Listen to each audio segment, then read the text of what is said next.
You are listening to the Hello Sport Podcast. All right, welcome back to the Hello Sport Podcast. Home of unqualified opinion and unwavering bias here on this Easter Monday because we don't stop, y'all. We don't stop. Happy Easter to all of you. Jesus is back. Jesus has died and risen again in the time between conversations. What an amazing feat that we got to witness. It would be cool, like, if, you know, like every New Year's the ball drops in New York and, like, the things that happen on these things, if, like, actually Jesus did die and come back every Easter, that'd be a bit of a wild thing, you know what I mean? So you're suggesting that Jesus comes back, so like the Comes second down, coming, dies. So you get a second coming rolled into a Third yearly, coming. into a yearly reenactment of. But yeah, reenactment, but actually happening. So he comes down, Yep. he dies Yep. on a Friday, Yep. and then we're like, oh shit, and then we all watch him wake up again on Sunday. Right. I mean, Like if we got some GoPros in the tomb, you know, and we made this thing, if we could sell it, if we could, so we roll we could the. package this thing up, get some ad spend behind it, marketing dollars. So you're suggesting you roll the rock after the deed's done across the cave entrance, but inside the cave, GoPro it up. Yeah, GoPro. And, you know, maybe each year you get a different celebrity to roll the rock, or like a needy kid, or fucking, you know, like a strong man. It could be. Well, the kid, and then for the kid, it's like when you go to the bowling, when you go 10-pin you push bowling, it. and you've got like, and you know, needy kids and kids generally have got the thing they push, the ramp. Yeah. So you've got a rock on a ramp, and then it rolls into place. It rolls into place to seal the tomb of the man that's just been crucified on main event. Yeah. Well, yeah, $59.95. $59. Well, you can't give it away for free. You got to make money. It's Not in today's- not not in in today's- 2022. no, You got to have a business behind this thing. You know what? Everyone's got to make money. And look, and sure, you know, maybe you to get old year after year. Well, someone's got to pay for the rock. Someone's got to pay for all of the Well, does infrastructure. the rock around roll it. the rock? Is the rock the rock? He'd love to be the rock. Dude, he would love that. Like, I'm sealing this tomb. He seals the tomb, and I mean, someone's got to pay for the rock. Yeah. Think about that. That's what the pay-per-view goes to. It's the rock, and it's sponsored by his tequila, and Jesus is in there dead for a couple of days. Yeah. And there's a party out the front. Yeah, of course. Well, we get, like, you know, who's some DJs? Is Avicii, or did he die? He died. Okay, sorry, that was bad. Well, we don't want Let's use Fisher, close to home. Fisher, close to home and not dead. Fisher, he can DJ. He's pretty good. Flume. Yep. Because, like, let's have a little festival outside the rock, outside the tomb. Mm-hmm. Again, we will ticket the event. Well, it's all ticketed. You got to take clips where you can take clips. Clip where you can clip. That's what my old man taught me. Clip where you can clip. Yep. And obviously I'll pass that on to my boy. Yeah. Clip where you can clip, Clip son. where you can clip, son. But The Rock knows that. Yeah. He'd be in on Well, that. he's a clipper from way back. He's an old clipper. He's a clipper. He'll clip the ticket. You best believe. Yeah. He fucking clipped that many Now, tickets. do we get that guy from No Limit ring announcer? Well, he's the best in the business. What's he Tom. called? Lieutenant Dan? I think they call him. Right. Sure. I don't know why they call him Lieutenant Dan of Forrest Gump fame, but I assume his name is just Dan. But he throws the cards in the air when he's announcing the main event. That's his. It's time. That's his thing. Well, I don't think the Buffers are up to it. No, Mike and Bruce not up to it. No, they're not up we to need it. Lieutenant Dan. We need a Lieutenant heavy Dan. hitter. We need someone that's going to be able to, you know, understand the sensibilities of the event. Yep. When to be the delicate nature Yeah, of the religious aspect that you need That's to right. respect, That's but right. also the need for pageantry. That's right. Pomp and pageantry. Yeah. And in 2022, there's never been a time more needing of pomp and pageantry. Yeah, and that's why Lieutenant Dan's our vote for the annual crucifixion and resurrection of Jesus Christ. Live on main event, uninterrupted, Ad free. ad-free. Dude, you have like sponsors and shit on the tomb. Brought to you by Modelo. For a fighting spirit. So Lieutenant Dan, otherwise known as Dan Hennessy, served in the United States Marine Corps in Operation Desert Storm and in the Persian Gulf War. He then left the Marine Corps in 93, moved to New Zealand in 1998, and became a club DJ under the name DJ Danimal. Holy, this is... So he's got a story. He's got a story. He's got a... Well, you think about fucking... what's the bloody movie we just referenced? Forrest Gump's story. there's many different twists and turns in that yarn. Oh, we twist and turns. Is this Lieutenant Dan like our version of the real life Forrest Gump here, where it's like he was in the army for a bit, then he was a DJ, now he's a fucking ring announcer? Well, was Forrest Gump modelled on this bloke? Now we're getting something. Like, is that the craziest story ever told? Probably not. I don't know that Lieutenant Dan maybe, because I think that Forrest. Well, how old's Forrest? Well, Forrest, I think, had some Early 2000s? mental challenges as well. I don't know the Lieutenant Well, that Dan. might have been a bit of Hollywood padding. Yeah, okay. So they've had to add some mayo to it. Well, I mean, that's one way of putting it. I just think maybe they thought it'd sell better at the market if this bloke had something wrong with him. Well, I think that it did sell better at the market. Exactly, because they knew what the people They know wanted. well. They know what mayo. They read the room. Good mayo is. They read the room. Lieutenant Dan, though, I think, what's his thing? Somebody, somewhere, make some noise. And then he throws his cards in the air. Somebody somewhere makes some noise. Wouldn't you want the people in the room to make noise? Yeah, I think he's sort of talking to the sort of, it's a pomp and pageantry thing. He's obviously referring to the people in the room. And obviously, I mean, at home as well. Sure. Look, I'm a big Lieutenant Dan fan. That's not going to shock the listeners. And if we can get him involved, then that's what I'd like to do. Yep. That's what I'd like to do too. How was your Easter? My Easter was nice, mate. Got back to the Bow on Thursday, mate, which was a beautiful time to leave because there was no one on the road. Really. Like, not really. Well, obviously, there are still people on the road. There was people on the road, Tom. There wasn't people... It wasn't like the roads were deserted. empty. It wasn't an Iron Legend situation. Look, because that would have wigged me out. It would have been like, what the Where fuck's is going on everyone? here? I would have had to go buy a gun. Yep. Started stockpiling, Weapons, bacons. ammunition. Bacons. Bacons. Baked beans. Bacons. Yeah, well, you're going to fucking struggle in an apocalypse. Baked beans. Yeah. Shout out to baked beans. I haven't had them for a long time. Neither have I. They are good with a big brekkie. Yeah. Have you had brekkie today? No. Do you want to have a big brekkie after this? Just got to go for a run, but sure. So do I. I bought my runners. Yeah, I bought my runners. Should we run first? Run first and then gouge on baked beans. I like it. Anyway, We can walk and run. Run and talk. That's what I meant. we're off to a flyer. We're off to a flyer. How was your Easter? Roads packed, not packed. I am legend. Baked beans. Oh, it was guns. good, mate. You get home and you just wallow in the fucking majesty of the outback. Yeah. Slash. Yeah. The Outback Metropolis. Yeah, that the is outback Dubbo. metropolis that is Dubbo slash could be a city. Yeah. It was good to be home, mate. Ma and Pa are pumped up. My brother's there. My sisters are there. Although Talia, she's not in the family yet, but that's my brother's partner. She's like, becoming a bit of a she's sister. becoming a sister of sorts. So I can sort of get away with that one, I think. Els is there and Tonk is just foaming at the mouth, bruh. He loves it out there like you wouldn't believe. Like, it just pumps him up. As soon as he gets out of the car, he just runs through the house, out the backyard, rips and tears, runs back through the house. Like, he doesn't stop for about 20 minutes. Yeah. Just pump it up, feeling himself. Obviously, we went down for a bit of Dubbo Chinese, which was superb. I was remarking to the gentleman here before you arrived that your ability just to, like, you go home, like, just for you to find an opportunity to rip and tear. Like, where, the weekend's like, I'll go back home or, like, whatever it is, and maybe you take it easy, but it's like, I just see videos rolling in of you pounding margs at the fucking... What's it called? The commercial? At the commercial, yeah. So that was Saturday. Saw Kate Ashley of You Didn't Know Who He Was fame. I did know who he was. He still harbours ill feeling, let's put it that way. Fuck Cade. Get over it. No, I was he's bloody not over it. distracted. He's not over it. Get some real problems. Like his hat, though. He was wearing the hat. That Chicago Cubs hat. Good hat. Chicago Bears. Is it a Bears hat? I think it was a Bears hat, yeah. Whatever. Good hat. Whatever. He wasn't. He's not happy. over it. And then obviously Lloyd of the Stars, Izzy Carey was there. He's the king. He's the king of Dubbo. Yeah, absolutely loves it. And we just worked our way through many a Dubbo margarita. They look like Dubbo margaritas. They were Dubbo margaritas. Yeah. They were fucking fantastic. It was hilarious because Ella had been drinking them. Look, they didn't taste that bad. They looked worse. They than look tasted. horrible. Yeah, they looked horrible. They didn't taste that good. I'm not going to fucking sugarcoat it.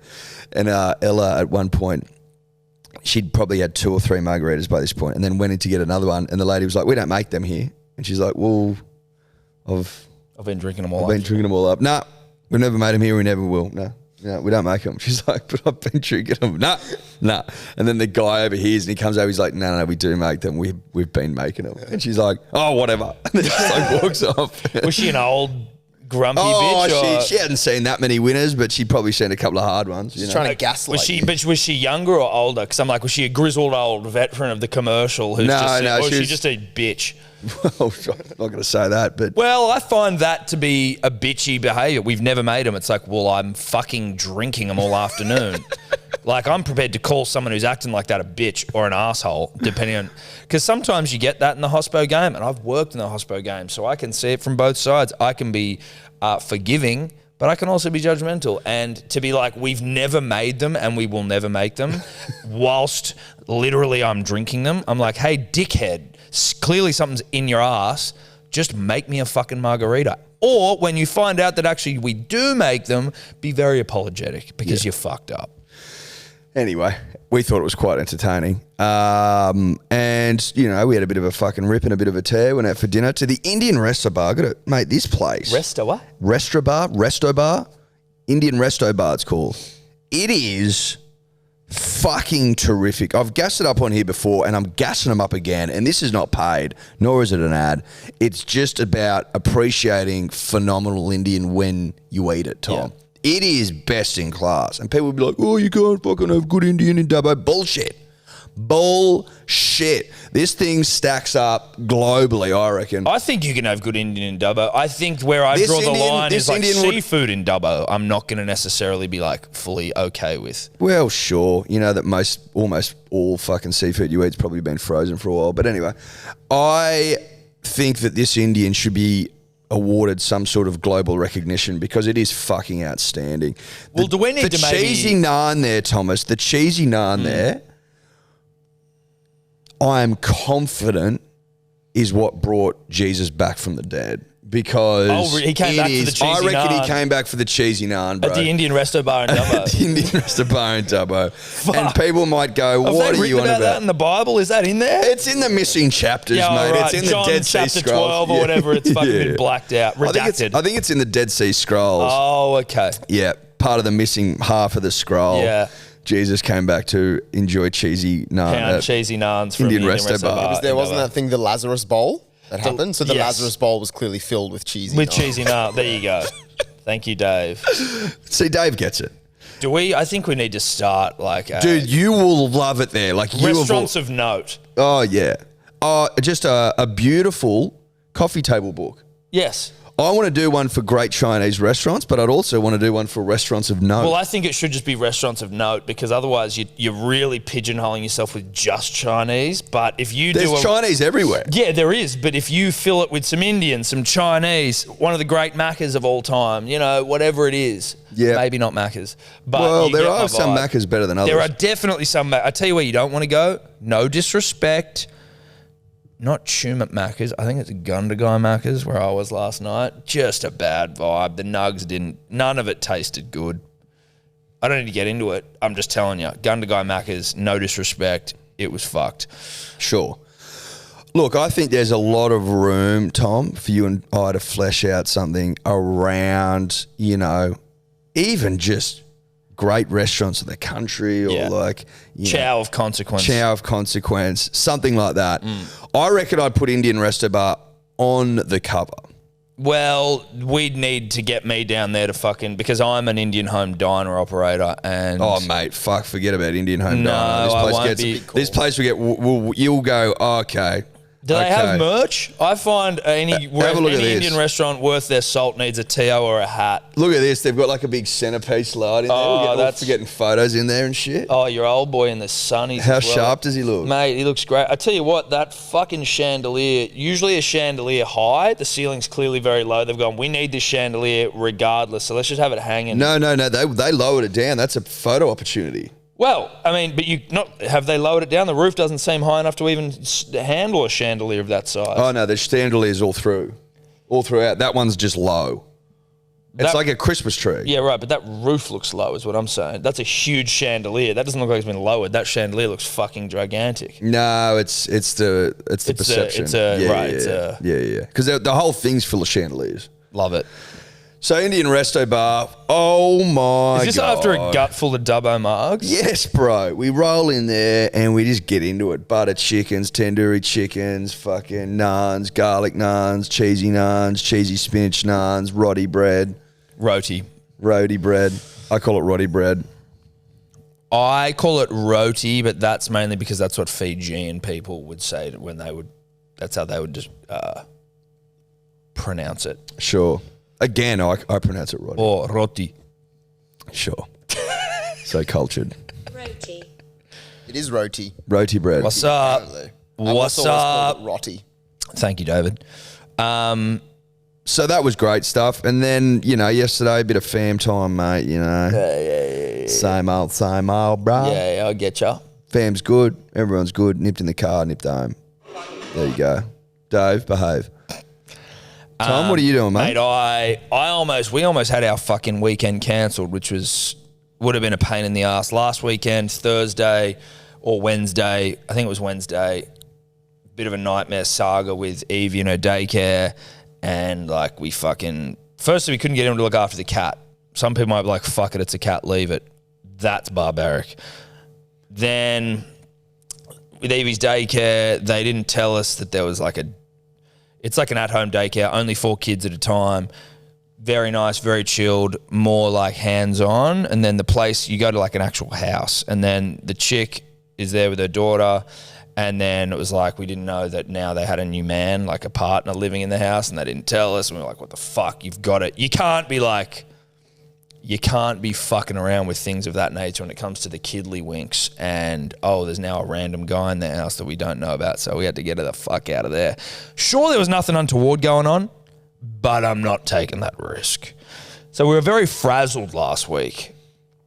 And A lot of frazzle meter was high. In the Birmingham frazzle Brisbane. meter was high, and then we were arguing with this fucking chick over email. It was a shit fight. And then we couldn't get in to look after Louis. Shout out to Louis. And so we're like, I don't know if we can fucking go to Tumut anymore, which was annoying because it's such a lovely, get out of the city vibe. Anyway, we woke up Thursday after a frazzled Wednesday and we'd managed to cobble together some people to come and just feed him. We're like, fuck it, he'll be fine without us being there. We'll just feed him, whatever. Fucking nipped down to Tumut, mate. Went Thursday night again to beat the traffic. You're not going to beat the traffic Thursday night. Well, we did beat the traffic Thursday night, so I don't know what you're talking about. Well, you did. Well, what time did you leave? We left at 5:30. Poof, you did well then. Yep. That's when everyone would have left. Not a soul. Not a soul on the It road. was I Am Legend shit, dude. Dude, it was that's actually the perfect time to go because people actually leave Friday. No, a lot of people leave Thursday night. Well, I'm telling you because I did it that no one was doing it. No one. We got out of the city, boom. We got onto the highway, boom. Easy. We got there in fucking 5.5 hours, and we got back 5.5 hours Sunday night. Door to door. DTD. Obviously with a Macca's stop each way. Thanks for coming. But it was great, dude. Out in the country, you get the hum out of the chest. The hum of the city, it leaves you. Beautiful, country vibes. Again, I go to this place where it's alpha males galore, and not in a negative sense, but it's like, so it's Steph's uncle, she got an auntie, shout out to Nick and Mira. Their 2 sons, Matt and Carlo, they're like fucking 24, 25. They're like, just young thoroughbreds. But I walked outside at one point and Carlo's fucking welding the roof of his car. And I'm like, now this is a fucking dude. This is a guy who knows what he's doing. And what did you, Dude, I go, over there I'm holding Evie. offer to help? Fuck no. I'm holding Evie and I go, what the fuck are you doing? He's like, just welding my roof racks to my car. I'm like, oh, you're like, why? He's like, oh, they're a bit rattly, so I just thought I'd weld them in. I'm like, well, that's as alpha as it gets. And he's just sitting there on it. It's like just in the day, he just decided to weld the roof of his car. Then he was like, ooh, big tires, big boots. I'm like, that's exactly how I would describe it as well. Like just alphas, dude. Huge, big Land Cruiser car. He's welding it. And I'm just there in fucking my like paisley patterned board shorts and slides. Like, ooh, the rocks are a bit sharp. Let me get my shoes. Good for you, mate. Yeah, but it was lovely, dude. Nice to get away, What do they make of you? Do they smell weakness or what? Well, I don't. They know I'm not cut from the country cloth, even though I am a country lad at heart. But I'm certainly more of a I'll chuck some logs on a fire. I can keep a fire going. If you want me to do that, I can keep a fire going with the best of them. But if you want me to weld some shit, probably not. I tell you what I did do, because they have a gym there. I may have punched their boxing bag to death and it broke. That's how. Well, we've seen your pad work, mate. Embarrassingly so. But I got in there for a bit of exercise and I punched their boxing bag and it broke. Did you go for a run on the gravel? No, because of where it was. You talked that yarn up so hard. They have a gym there, so I exercised in the gym. Because the running it was all about the sound of gravel under your feet. I know, but the concern that was the narrative. Yeah, the concern was that I was just going to have to literally run up and back on their driveway, because there was no way I'm doing road runs. Why not? Because fuck doing road runs in the country when there's motherfuckers hooning everywhere. It's hoons galore. I'm not doing road runs. You're off your goddamn So head. there's heaps of hoons down there. Well, country people are hoons, dude. Don't pretend like country people aren't hoons. Maybe not in Dubbo, which is more of a city than a country town. Tumut's hoons galore. And there's people on they're all just trying to fucking, swing their dicks because they've all got, utes and vans and whatever else, and they're just trying to show off how many horsepower they got. That's Those fucking van hoons, dude. Jesus. Mate, you don't want a bar of it. I don't want to get bloody hit by a car on the side of the road. You know what I mean? Left to bleed out. No. Like a bloody wombat. Look a bit like a wombat. I just went into their gym and I was just doing some pad work, right? Yep. But listen, truth be told, I don't think it was the veracity or the ferocity of my boxing. I think that the bag itself had been hanging for a long period of time, and the cloth that connects to the loops that then hangs from the wall, Yes. Or from the roof, had seen some pounding over the years and was starting to fray. And so I'm in there banging away and it breaks off. But I was, did it feel cool for a second? Yes. Did you fix it? How the fuck am I going to fix it? I bought it. So you just left it on the ground? Only one of them broke, so it was half dangling. I just went and told him, I go, dude, I broke your boxing bag. Happy to get you a new one. And he goes, no, don't worry about it. So I got him a bottle of whiskey to apologise. But that was nice. They are, look, if anyone's going to be able to fix it, it ain't me, it's them. And I'm like, do I owe you a new boxing bag because I punched your old ass, not old ass boxing bag, but the thing. Well, it's depreciated down to nothing, so it's basically worthless. Am I buying a whole new boxing bag for that? Well, you shouldn't have. No, well, they weren't asking for that, but these are the things that were running through my head. So I just went, fuck it, I'll get you some whiskey. Now, I don't know how much he even drinks, so maybe that was a waste for him. Maybe he's like, well, I can't. Is he a drinker? Yeah, but not massively. As in, I don't think he's. Listen, can you box a bottle of whiskey? I don't think so. Point being? I broke his boxing bag. Right.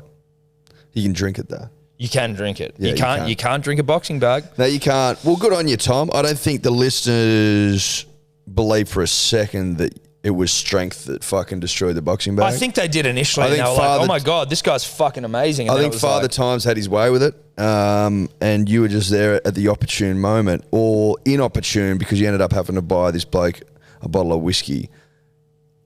Do you know what I mean? Yeah, so at the end of the day, you lose. We also had, and this was Evie's first Easter egg hunt, which was as wholesome as it sounds. Oh, it sounds wholesome.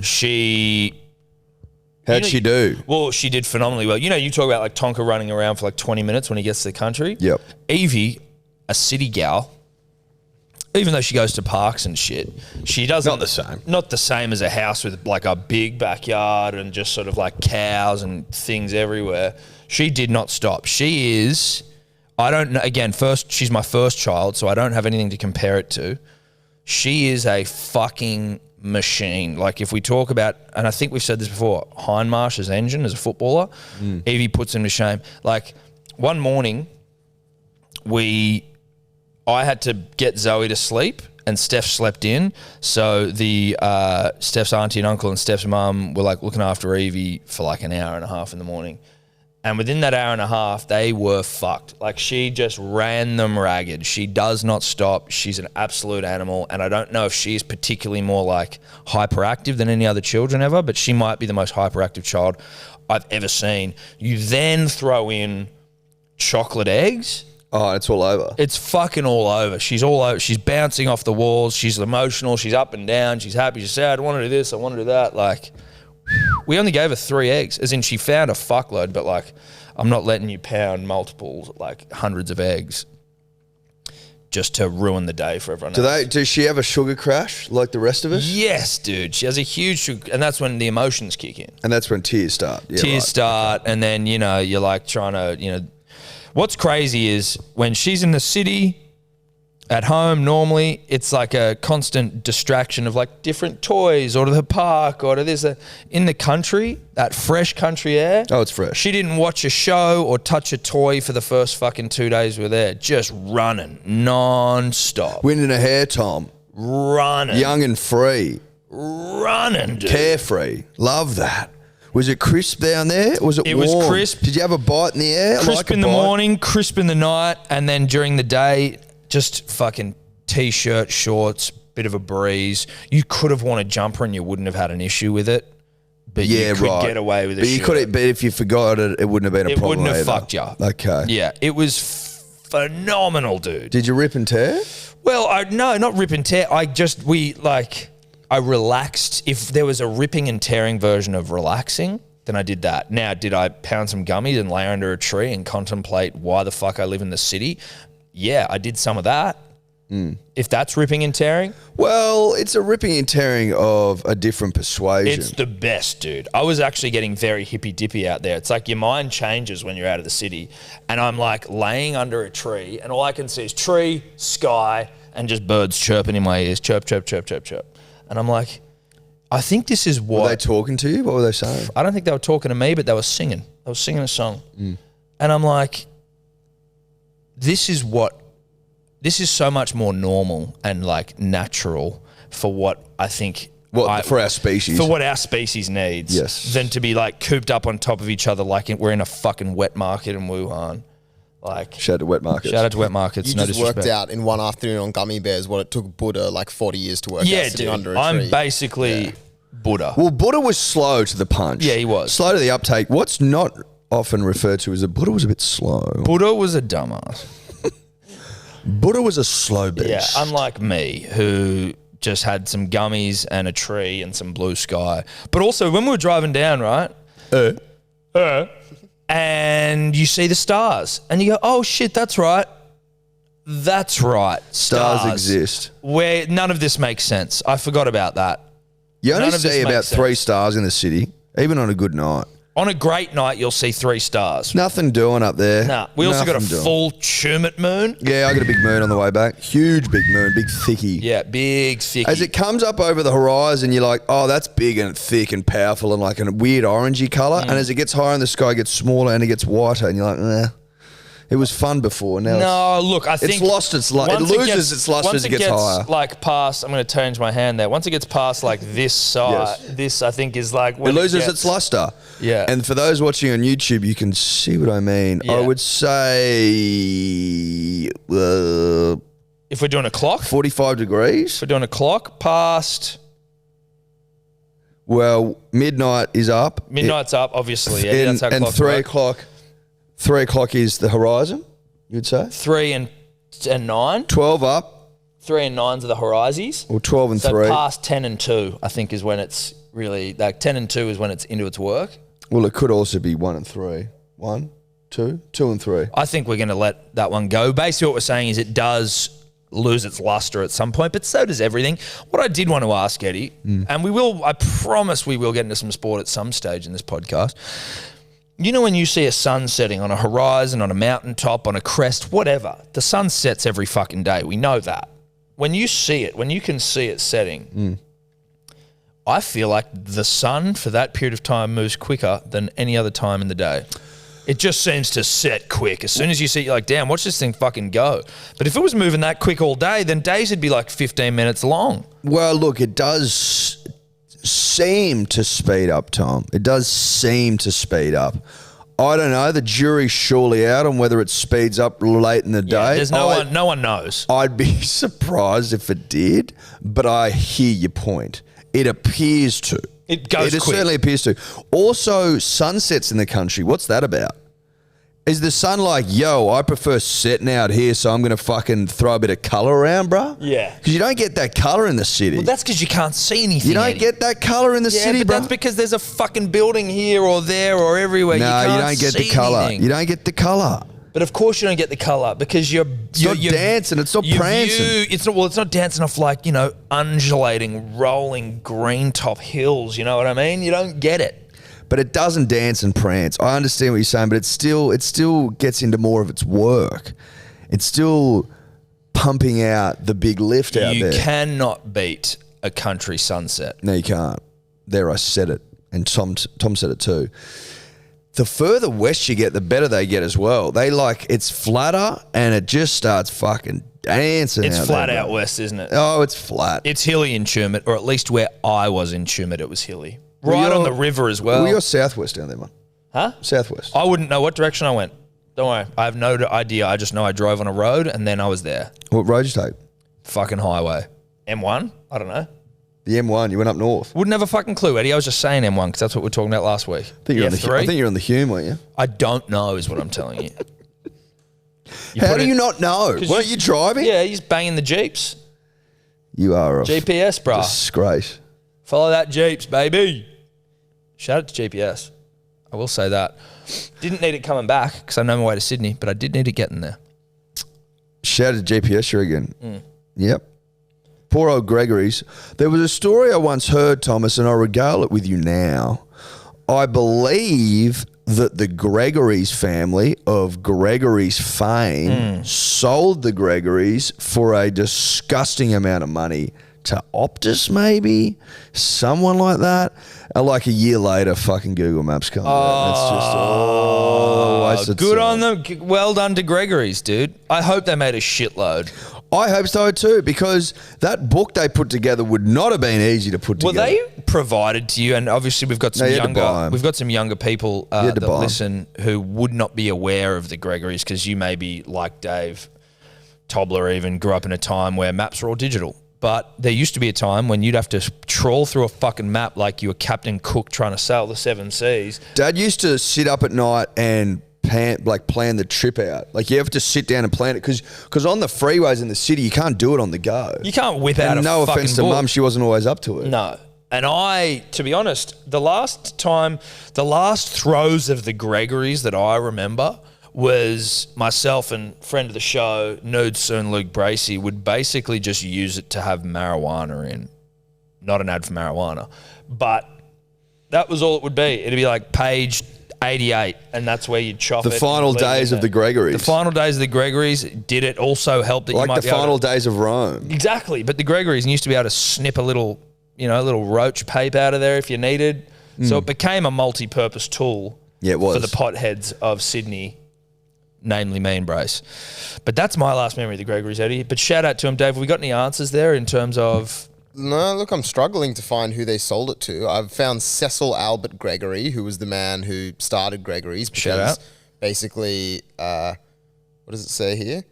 Did he even sell it? Well, he came to Sydney in 1934 and had trouble finding his way about, so decided to write a book about it. Write a map book. Well, you got a problem? Solve it. The last issue was published in 2011, but it doesn't say in this article that it was times sold. about perfectly with when I was The time's very nice. chuffing away. Look, that could be bullshit, the story I told, but, I mean, would it be the first time we've told a bullshit story? No, it wouldn't be, and it won't be the last. I'd also like to, before we also have to get to our little friend Dave over there, I just want to shout out McDonald's coffees. I had one the other day, it was horseshit. No, if you're having a long black... No, I that's had your a... thing, yeah. You need to have just long blacks. Right, okay. Long blacks are hard to fuck up. I basically now am a McDonald's extra large long black operator, ice long black, punters, dribblers, $5.20. That's basically the cost of a coffee in any other establishment, but it's fucking huge and it keeps you going. So I had my oat cap regular. So you've gone to Macca's to get that? I swung by on the way here. Drive through. And you know what else? You want to hear about some fucking restraint? Didn't order anything else. You're playing with fire. Yes, Nip it you in are. there Yep. just to get a coffee. Yep. Because You it's are. pretty easy to go, throw a couple of ashies in as well, mate. Yeah, maybe a soso and egg. You know, Fuck it. maybe a soso and egg, Fuck maybe a it. mighty I had wing a big muffin. run yesterday. Fuck it, I'm living now, baby. now I'm living. Look, fraught with danger. If you can show self-restraint, which Tom has today but hasn't historically, go for gold. Yeah, thank you. Go for gold. Dave turned 24 on the weekend. He did. 24. 24. I feel like he's been 24 for like 3 years. I thought you were 24 when we hired you. Maybe that's what I said on my resume. Yeah, he lied. He probably lied. I thought you thought I was like 6 years old. Well, When were you born? 1991. 98. 98. Right. 91? I meant 98. Jesus. You were born in 91. I know. That's why I said it. Got confused. You got your dates mixed up there. 98. 98, yep. Tobler, when were you born? 97. Fuck, so Tobler's only 25. We got some young pups in here. What'd you do, Dave? Because obviously you came in very fucking wrecked. Yeah, well, the birthday was on Saturday. Didn't have too much of a big one, but my parents left to go away on Saturday morning. Did they get you anything nice? No, nothing like huge. I got. Well, I hope they don't listen. I got a new backpack, which was good. I needed Okay. that. For school? Yeah, for school. Yeah, new backpack for school. Probably I'm more struggling to for remember. his They got me a little Lego paraphernalia. thing, which was cool because Huh? Lego. I got some Lego, which is pretty sick. I can't tell if you're serious or I not. am serious. You It's got like- Lego. Are you a yeah. Lego guy? A little bit, like I don't mind. it. What I've Lego? got nothing, What? I've got nothing against Lego. I'm just No, trying to I know, work it out was- why. I wasn't expecting it, but it's just cool. Like, no, because What Lego did you get? Last year or the year before, this like like a Vespa thing. I don't know. You need to explain yourself a little bit more than a Vespa thing. What the fuck It's was like the a Lego? Vespa, and you build it out of Lego. Oh, so it's a toy Vespa. Yeah, but it's made of Lego. And you That's gotta what I make mean. it. You build the fucking Vespa. Well, last year or the year before it was, my birthday was in lockdown. And so it was that whole time where everyone was doing like puzzles and shit. And they got me some Lego of like the city skylines of the places I had booked to go overseas. Yeah, like. So like, you know, Japan, because I couldn't go there. So I had a Lego thing. But I think Lego very underrated and a great activity to do when you're stoned. No, Lego's cool. I like Lego. No, Lego is underrated. I saw someone do a Titanic Lego the other day, and I was like, I want to do that one day. They can be quite intricate, the old Legos.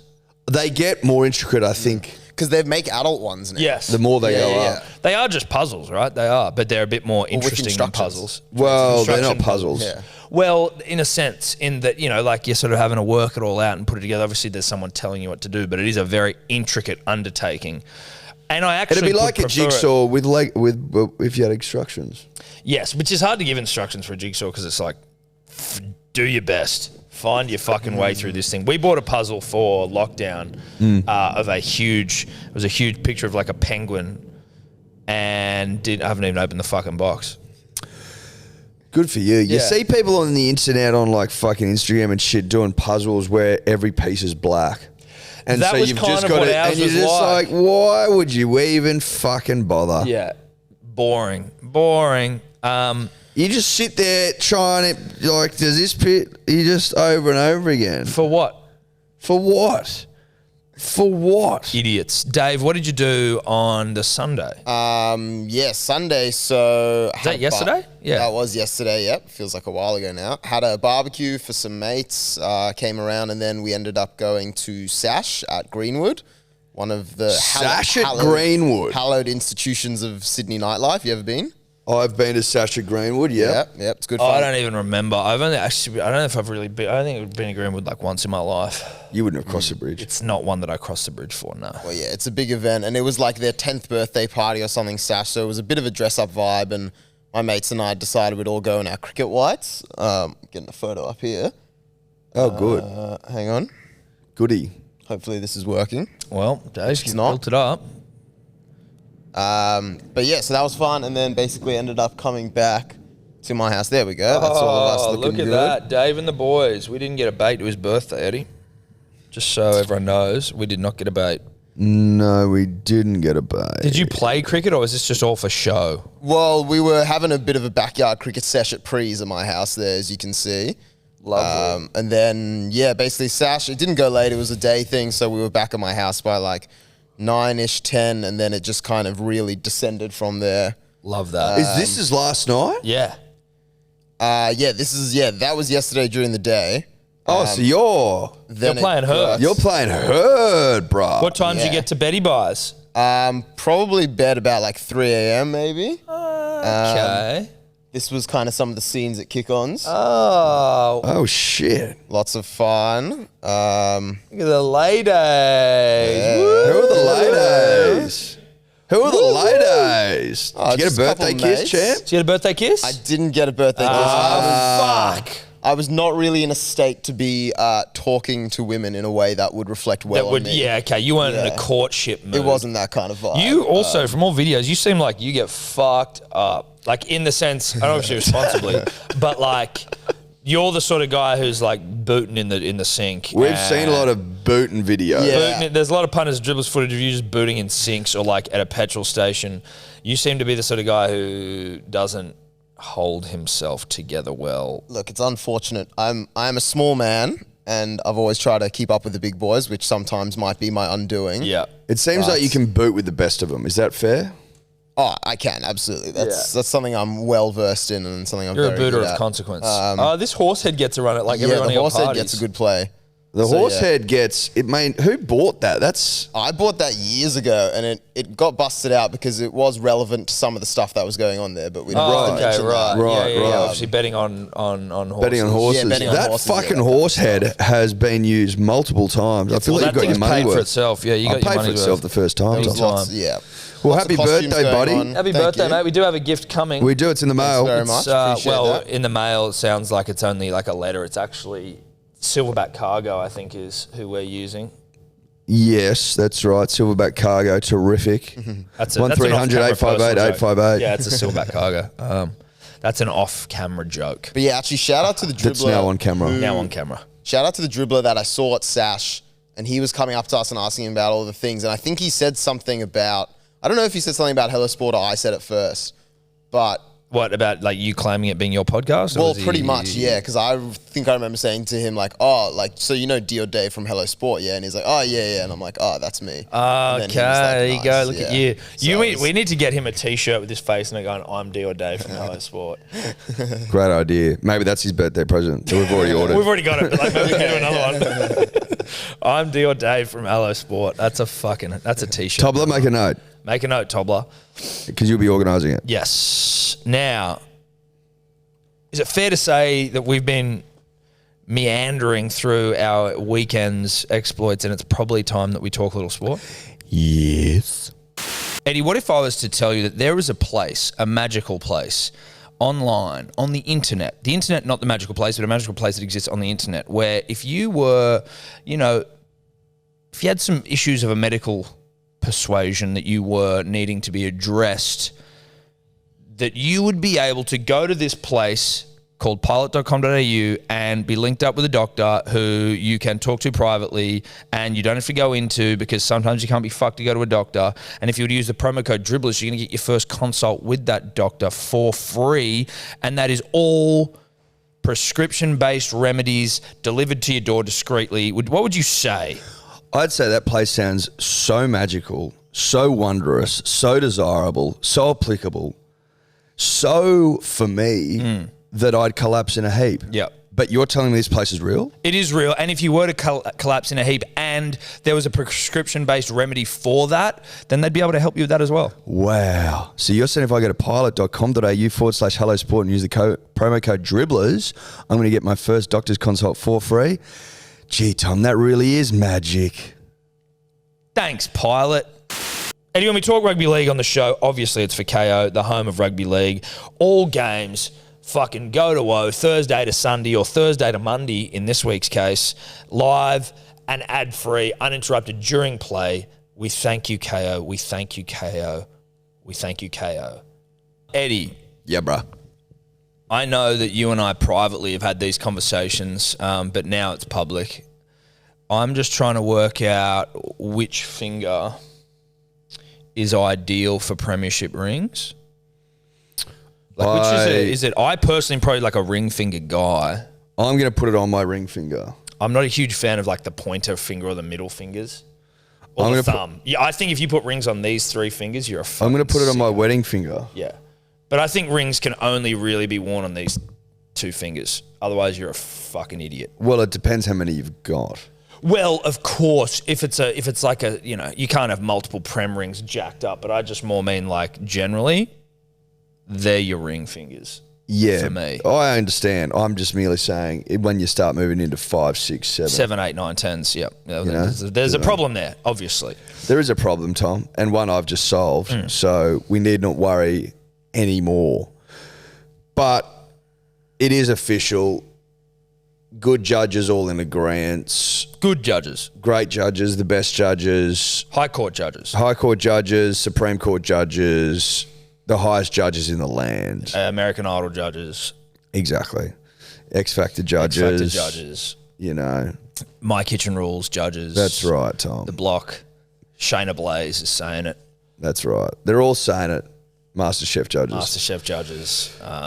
They're all saying the Easter same. Show fucking fruit and veg judges. That's right. They're all singing from the same hing book, baby. Manly win the comp. Manly win the comp. It's never been more obvious. It's never been more assured. Manly win the comp. We go out there and we do a fucking job in front of a full house, 4 Pines Park. Brookvale Oval. Never ever call it that again. Old habits. It's not an old habit. It's fucking... Well, I mean, just fucking relax, bro. Brookvale Oval. We get the chockies. We do. The win was never in doubt. No. I tell you what, Ruben Garrick, a lot of Tom Trebojevic about him. I sometimes was like, holy shit, Tommy's back. Who, the 15th? Yeah, the 15th peak. I was sometimes wondering whether the 15th peak was Tommy Turbo. I was like, holy fuck. I thought he was injured. Oh, he's not. Oh, wait, he is still injured. That's the 15th peak. We looked very good. Ola Kawatu, my God. My God, Eddie. Ola Kawatu. Like, if I wanted to just fap to something. Oh, you want a fap? I'm saying if I wanted to, that would be what I would fap to from the weekend. Fair enough. What's got me fapping this weekend, punters, dribblers?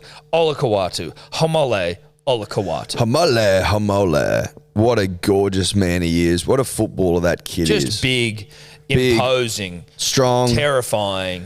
Because it's like, okay, sweet, you're really good at attack and you're really good at defense. You're actually great all across the park. But what's the intangible? Terrifying. He loves to truck seed, Tom. He loves to make tackles. He loves to score tries. He loves to make line breaks. He loves to give seed. Like, and there's players like that, right? Like there's players who like to truck, like to tackle, like to score. But what's the intangible that not all players have? Terror. And Ola Kawatu, scary motherfucker. Now, I don't mean as a person. He's probably a sweet individual. No, you meant as a footballer, Tom. But he's got the Aden Fanuas about him. He's got plenty of Fanua about him. In that you're scared of him. Now, we're not scared of Fanua anymore because he left. And I'm not scared of Ola Kawatu because I count him as a dear friend that I haven't met yet. But we've met him. If you didn't know him, spiritually, or if he wasn't a mate like he is with us, you'd be scared of him. You'd be scared of him. We've met him spiritually, which is where it really matters. And in that realm, we're tight. Yeah. We're buds. On the spiritual planes, we are best buds. We spent a lot of time on the spiritual planes, Tom and I, just meandering, galloping about. Yep. And Hamole's often there ripping and tearing, and we're tight. Listen, if I was to give any critique of the Manly game, I'd say, listen, we really started well. We ripped and we teared and we put those fucking beaters from the Gold Coast to the sword. And I like the Gold Coast, so I don't mean that disrespectfully, but beat as you are. We put you to the sword. And then we took the foot off the gas. We're a team, we're learning how to keep the foot on the gas. You know what I mean? We're just trying to make sure that we get the game won, and then we need to stop letting our foot off the gas. Well, I think our foot slipped off the gas pedal. Do you think it was more of a slip? I think it might have been a slip. I think that we were just so fucking high on a glorious domination of an ordinary football side that our foot slipped off the pedal. Now, can you have your foot slipping off in the big moments? Can you have your foot slipping off in September? No, you can't. And we're not pretending to. And neither's Des. So the boys are under no illusions that a slipping of the foot off the gas pedal can cost you. Yeah. Cost you zoo. But it didn't cost you us on the weekend. I wonder whether it's best in a situation like this to be driving barefoot. I find better grip on the pedal if you've got no shoes on. I think so, Tom. I think the boys need to start driving barefoot. I think if they do that... You know what's happened, Tom? I think they were driving in footy boots.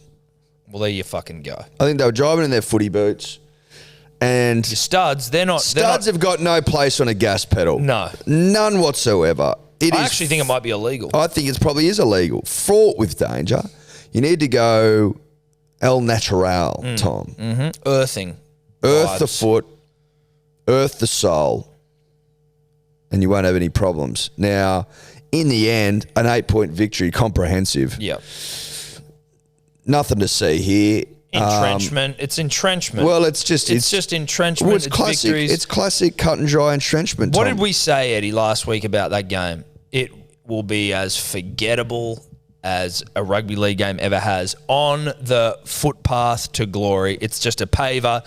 We won. We scored some good tries, but ultimately, who gives a fuck? We move on, and next. What's next?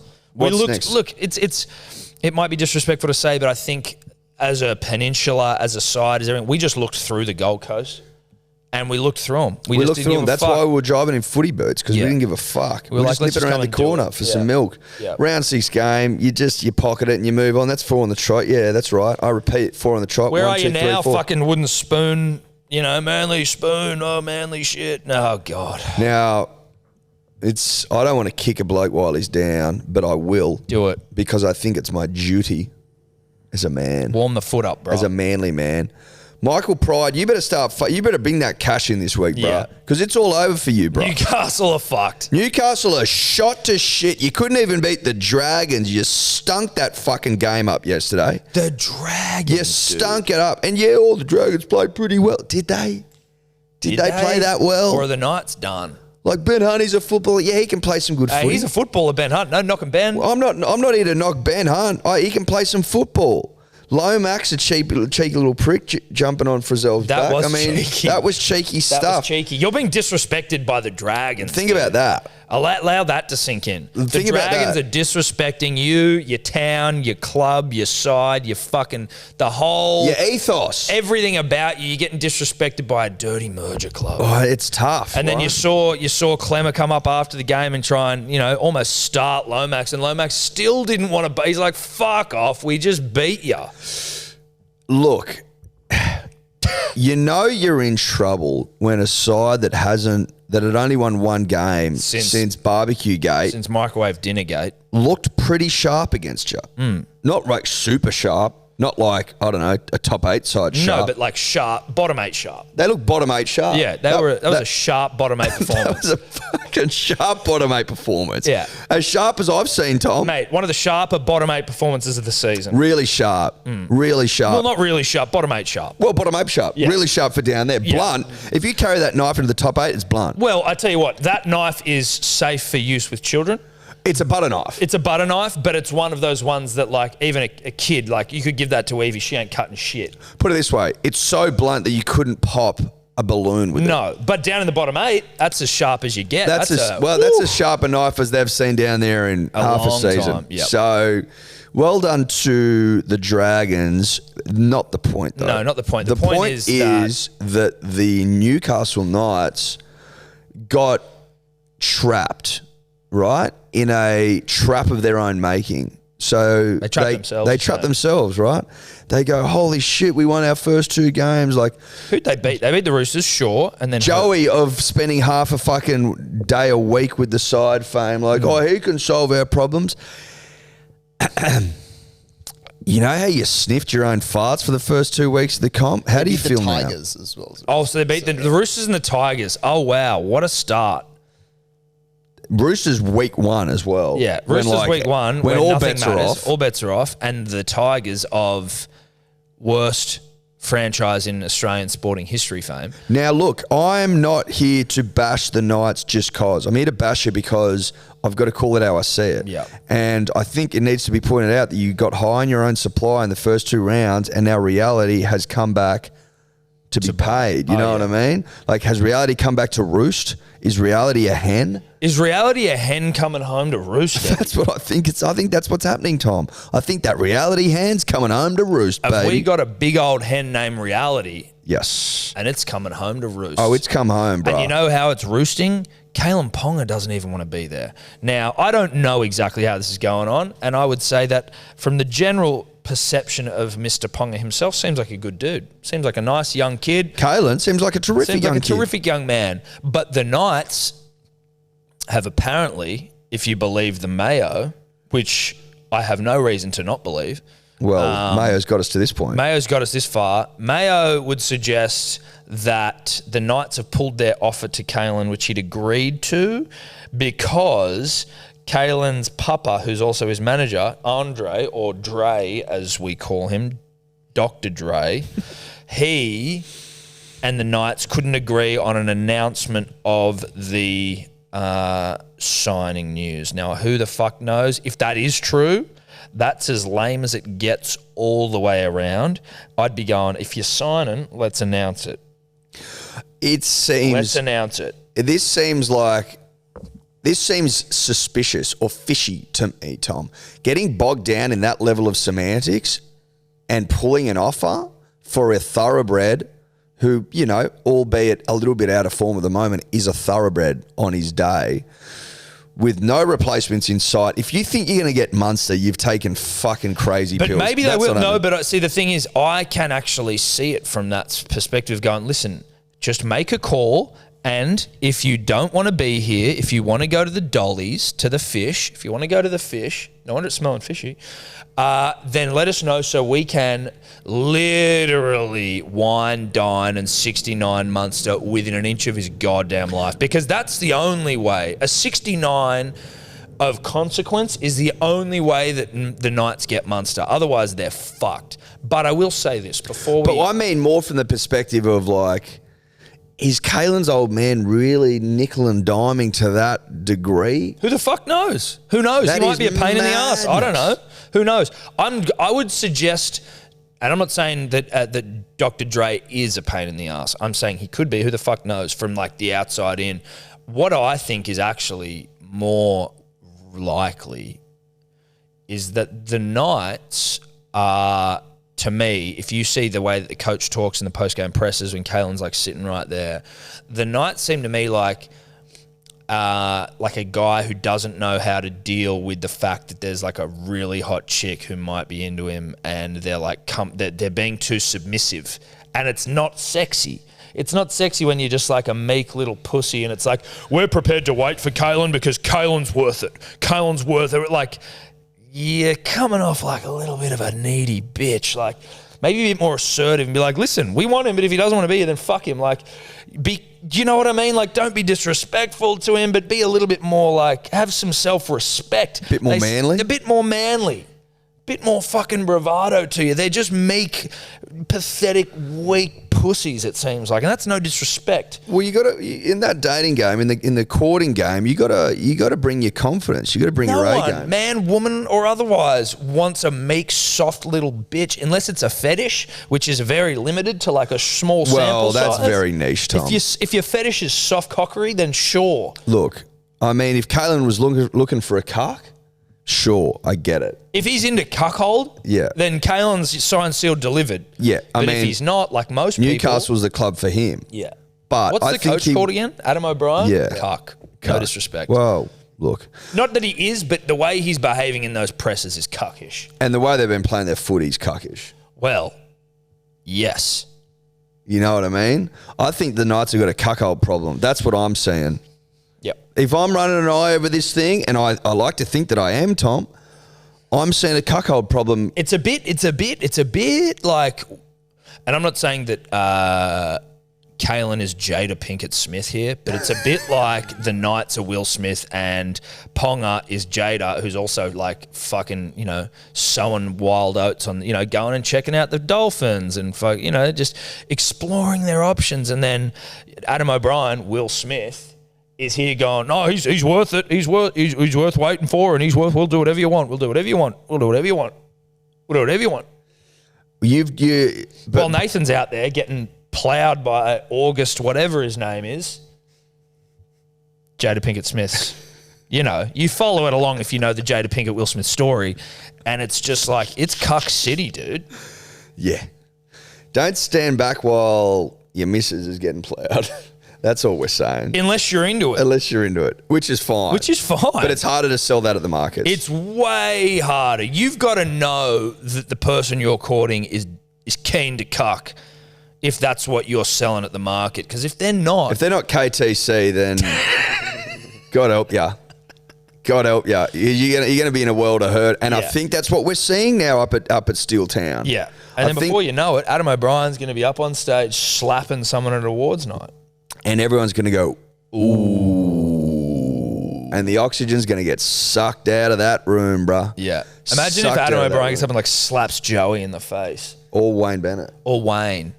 Well, Wayne's sort of the one that is like chonging Ponga. That's true. So it's more about like the person who doesn't deserve it is Joey. Yeah, that's a good point. And that would really draw... That'd draw some oohs. Well, Joey'd fuck him up, but it'd be a mistake. He wouldn't cop it. He wouldn't cop it like Chris Rock did. Again, we're getting bogged down. It's not exactly the same, but you get it. Obviously, it's not the same. It can't be exactly the same. But it doesn't matter. The Knights are cucks. Knights are cucks, and they're playing cuck footy, and they're dealing with Ponga like cucks. Yes, That's all we're saying. That's all we're saying. And that's no disrespect to anyone involved in that situation. Now, having said that, if they were to pull the deal, which it seems like they have, of Kalen Ponga, and he fucks off to the Dolphins, and they somehow, some way, miraculously get Munster to the club, then I'll eat my own hat. Yeah. Okay, I'll sit here and I'll eat me hat and I'll apologise. But look, there's a lot of water going under the bridge before that happens. Because Munster's hotness, oh my goodness. He's never been hotter. No, he hasn't. He's never, ever been hotter. That performance on the weekend, they're even, and again, good judges. Good judges. Shayna Blazers of the world are saying that was the greatest game he's played. Great judges are saying that, Tom. Yeah. Now, if they're saying that, you got to stop. Great Australian Bake Off. So you got to just another thing that's judged. Stop and take stock, baby. Stop and take stock.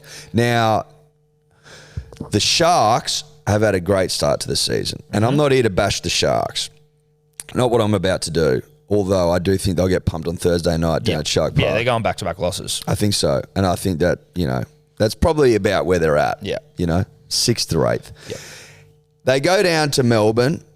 Really high on their own supply, believing in themselves, touching themselves, knowing themselves. Not knowing themselves, thinking they know themselves, but definitely touching themselves. But touching themselves, thinking they know themselves, but not actually knowing themselves, but definitely touching themselves. Definitely touching themselves, not a great knowledge of themselves, but a knowledge of how to touch themselves. That's right, Tom. Thank you for that clarification. It was needed. They go down to Amy Park Saturday night. And Munster puts on a rugby league clinic, what some good judges are saying he's never put on before, and they lose by 16 points and the world crashes down around them. It's interesting, right? Like, Sharks were a top 2 side and they got pumped. Well, there's levels. No, but like they were coming second, I right? don't think the Sharks were ever going to win the comp this year, but they are the biggest improvers, at least in the early exchanges of the 2022 I merely NRL meant they went Premiership. down there a second on the ladder, I think. That's what I'm saying. And would they have been second, or the Storm would have been second? They would have been third. We were second and third, but I feel like their points difference might have been a bit better than us. For and against. Coming into it. you know what a 4 is. Yeah, no, I get it, dude. A 4 and You got a against. 4. I do have a 4. Do you have a 4? Yeah, I got a 4. Dave? So we get 4s. Does not I have don't have a 4. No, Dave, no. not a 4 operator. Not a 4. So you don't get for and You against. don't get for and against. Which, no, and that's fine. That's a cultural fine. thing, and that's all good. That's fine, dude. That's not a big deal. We're just saying you don't we're get we're a it. cultural melting pot in here. 4s, no 4s. Yeah. I mean, look, we're diverse. Yep. We're diverse. We like to have at least one 4-less person on the side. We need at least one 4-less guy in our ranks. Or girl, Or girl. Just as long as you don't have a 4. sure. Let's not go there.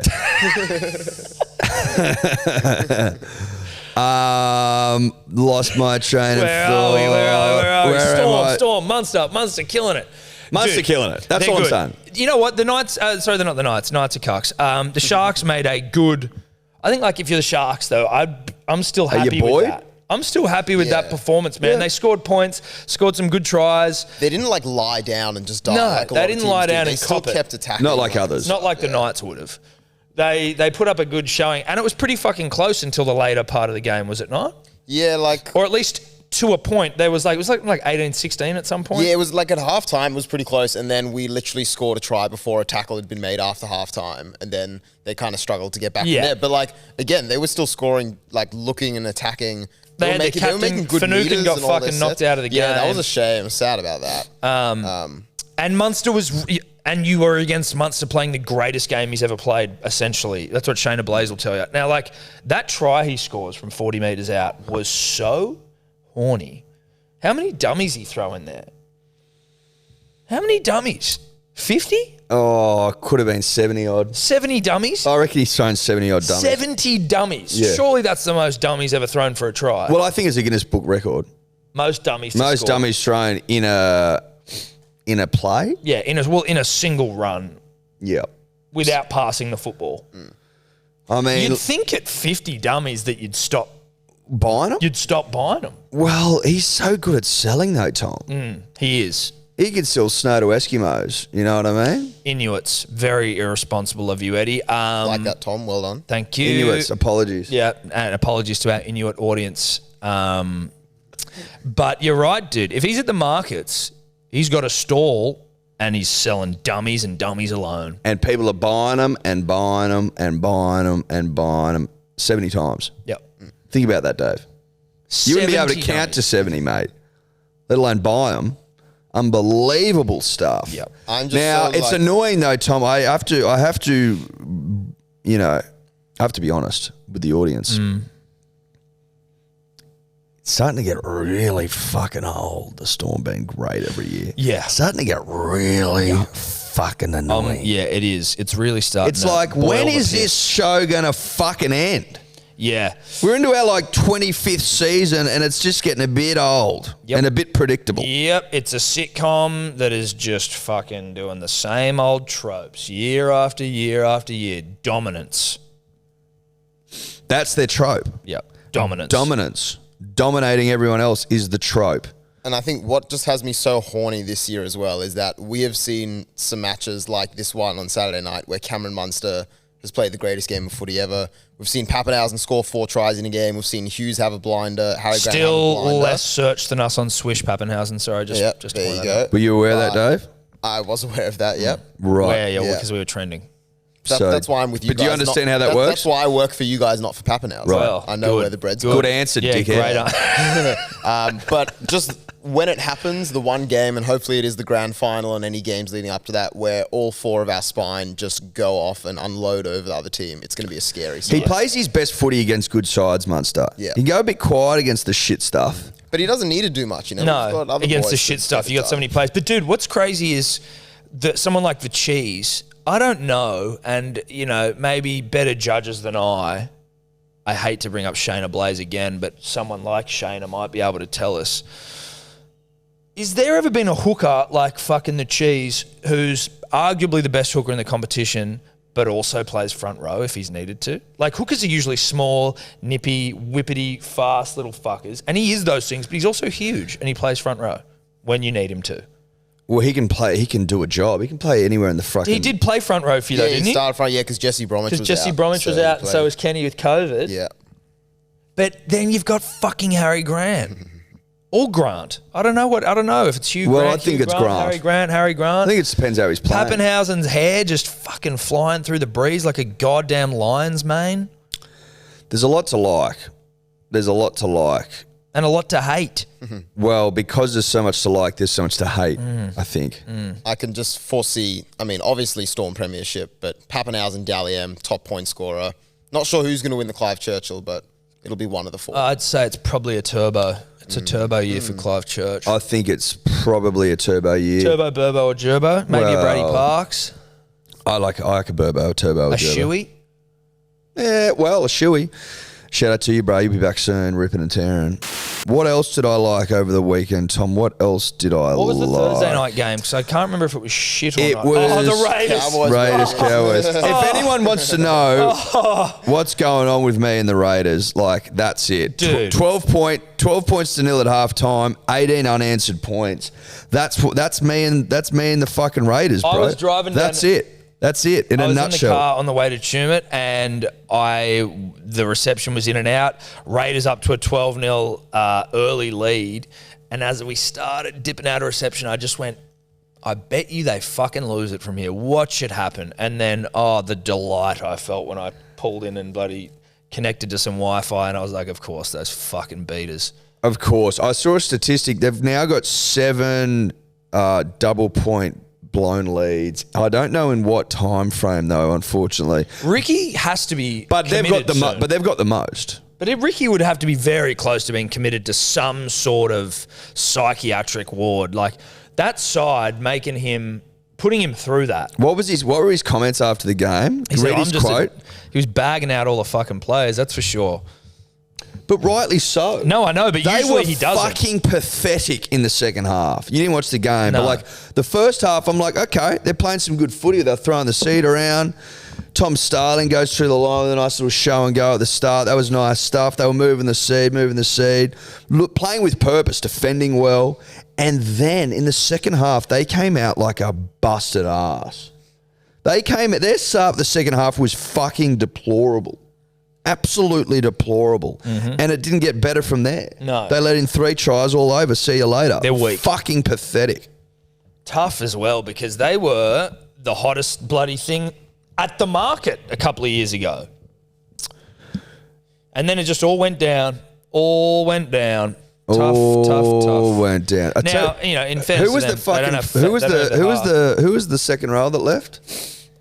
Johnny Bateman. Johnny Bateman, dude. And then Sam Williams. Johnny Bateman. And then Hodgson's injured for the season. The moment he left, it's just the wheels fell off. Jared Croker of just probably never going to... How many games he played? He's played a lot. Yeah, I know, but he was almost in line to He be wouldn't the be that most far capped off. player in history. Would he be, what, 250? No, 270? 300. But I think if he had kept playing, Jared Croker could have easily become like the highest point scorer. Highest point scorer, highest He's played games 291 games. Yeah. He's only 31. Yeah, 291, but he's also not making the side. Yeah. Shout out to the planes flying over.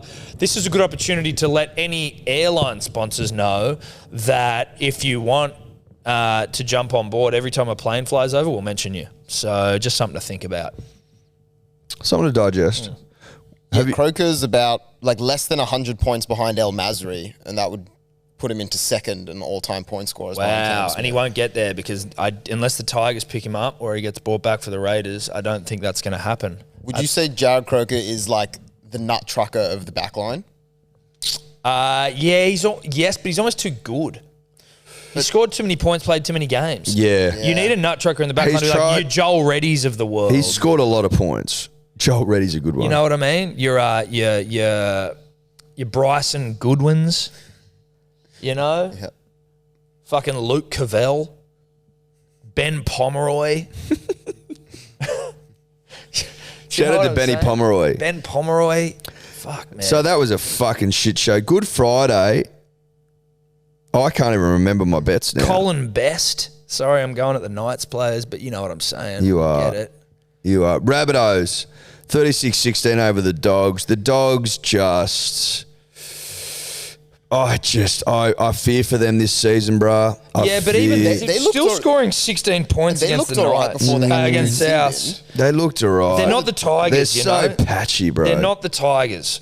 That's the nicest part about this season is they're not the Tigers. When do they play each other? That is going to be must watch. Dude, that football. will So be. it's round 11. That is That's going to be. Spoon Bowl That is City, going to dude. be must watch. Friday, 6 p.m. Leichhardt Oval. Oh, 20th of mate. May. 6 p.m. Yeah. Do we do a live stream for that game? What date? Friday, 6 p.m. Oh, what is the date? 20th of May. No, we can't. We've got the turtleneck long lunch. We do have the turtleneck long lunch, which will be terrific. It'll be terrific. So sorry, we're not doing a live stream for that game. It would be ridiculous of us to do that. What's the 8:30 game for that night? That night, Manly Eels. What a fucking night that's going to be. A night of nights? A night of nights. I don't know. Is there anything else in terms of the games, Eddie, that has taken your No. fancy? We've still got one more this afternoon, which will be fucking good Eels fun. are going to pound. I think this is an anytime try scorer, basically just like... I'm gonna have someone down for a hat trick, and Yeah. I think his name's going to be Clint Gutherson. Yeah, I don't hate that. I don't hate that at all. That feels nice, doesn't it? I don't mind like a Reed Marnie 2 or more either. I don't mind. Well, Reed Reed Marnie. snipes, dude. Yeah, he does. He's a sniper of note. He's a sniper, dude, and not an American sniper, but an Australian sniper, well, rugby league a sniper. rugby league sniper. I like Gutho for 3 or more. I like him for 3 or more today. Now, I do. by the time this comes out, hopefully, this will be out. This will be out, you would assume, before this game, but you may not have heard it. But if you have heard it, if you haven't heard it, whatever, who cares? But you'd only do it with Neds if you were going to do it. I think we know that. Now, before we sort of wrap Rugby League, I do want to just point out that one of the great headlines of 2022 would have to be Jai Arrow's headline in the paper yesterday, which I'll just have to get. Now, look, no one is celebrating the mauling of a dog. You already know this story's good if you got to start with that. No one's celebrating the mauling of a dog because that's horrible. But the headline reads, "I'm sorry my Thor mauled your pet." NRL star Jai Arrow's arm staff in brutal attack on mini Schnauzer. Now, I don't know what an Amstaff is. Staffy. American Staffy. American Staffordshire Terrier. Right. I'll get a photo up. You know what a Staffy is. I know what a Staffies are Staffies. very common. Yeah, Amstaff, I didn't know. I'd never heard of the shortening. The shortening. I think they're a bit bigger than your regular Staffy. Right. American Staffy. American would make sense if it's a bit bigger. But, Now, this story, horrible, obviously, but interesting. Because I'd heard last week that a Staffy had attacked a dog in the dog park in Bronte, maybe? Yeah, I think I saw that on like the Bondi Local Loop. It was on Bondi Local Loop. Yeah. It was on Bondi Local Loop. And they were like, has anyone know a guy that also walks a Roddy down here? So it's also because the guy who was walking the dogs bailed like from the scene. Oh, really? Yeah. And apparently... And what, left the dogs? I think they get the dog off and then he pisses out. He's like, see you later. Runs off because he walks a Staffy and a Roddy. The Staffy gets into the brouhaha, fucks his dog up, horrific. Then they get the dog off. I think it took 3 people to get the fucking Staffy off this dog. And then once the dog has been removed, old mate pisses off. Now, it wasn't Jai Arrow walking the dogs. I think it was Liam Knight. Just put a beep over whoever it was. Liam Knight. Yeah. Just beep whoever the name was there, Tobler. Okay. Just make a note. It is like in all the stories. No. Yeah. You don't have to beep anything. Oh, is it in the looking at it on the stories? Daily Mail. Yeah. Oh. I didn't know. I didn't find this out because I was there. I find this out because it's everywhere. So Liam Knight legged it. Yeah. Yes. Which I kind of almost, not that it's, he was in the right or whatever, but I have sympathy for him in that he was walking someone else's dog who was just like... Nuh-uh. You don't have to, you walk someone else's dog. If the dog fucks someone up, it's not like you're going to jail because these dogs are psycho. Yeah. Like but I can see his mind space of being like... I remember fuck, walking my this mate Hickey. Shout out to a Hickey, friend of the show. I used to walk his late French Bulldog Gus, R.I.P. Gus, thank you every day, through the park near where we used to live. And one time Gus went up to a bunch of hipsters who all had their fixie bikes. I was kind of proud of him, and pissed all into the helmet of one of these hipsters. And they got up and were like, ugh, and they were pouring piss out of the helmet. And I'm like, I'm so sorry. It's not my dog. So I owned it, and then I left. I would say this, though, just as like, a bit of advice.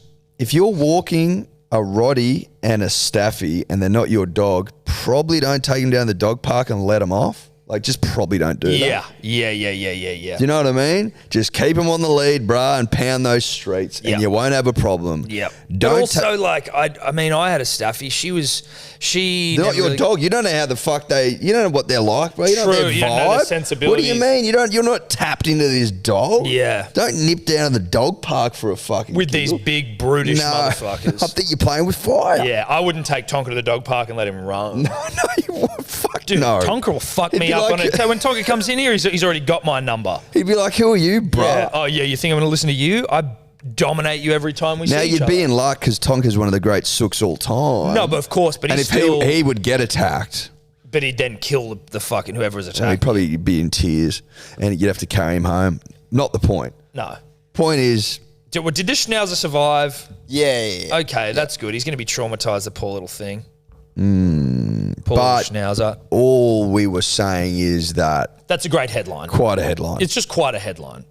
Not a positive news story, no. But also, they've got this photo of him. I would assume that they've got a photographer down to take that photo of him walking his dogs. It's a completely separate situation.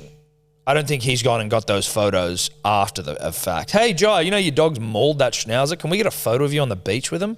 He'd be like, I might avoid that. You reckon? Why in the fuck would you go and do a photo shoot with your dogs that just mauled a schnauzer? Where do you reckon they got the photo from? Fucking Jai, sea change to from the Gold Coast to Sydney. Oh, right. Like, you know. Old footage. Old photos.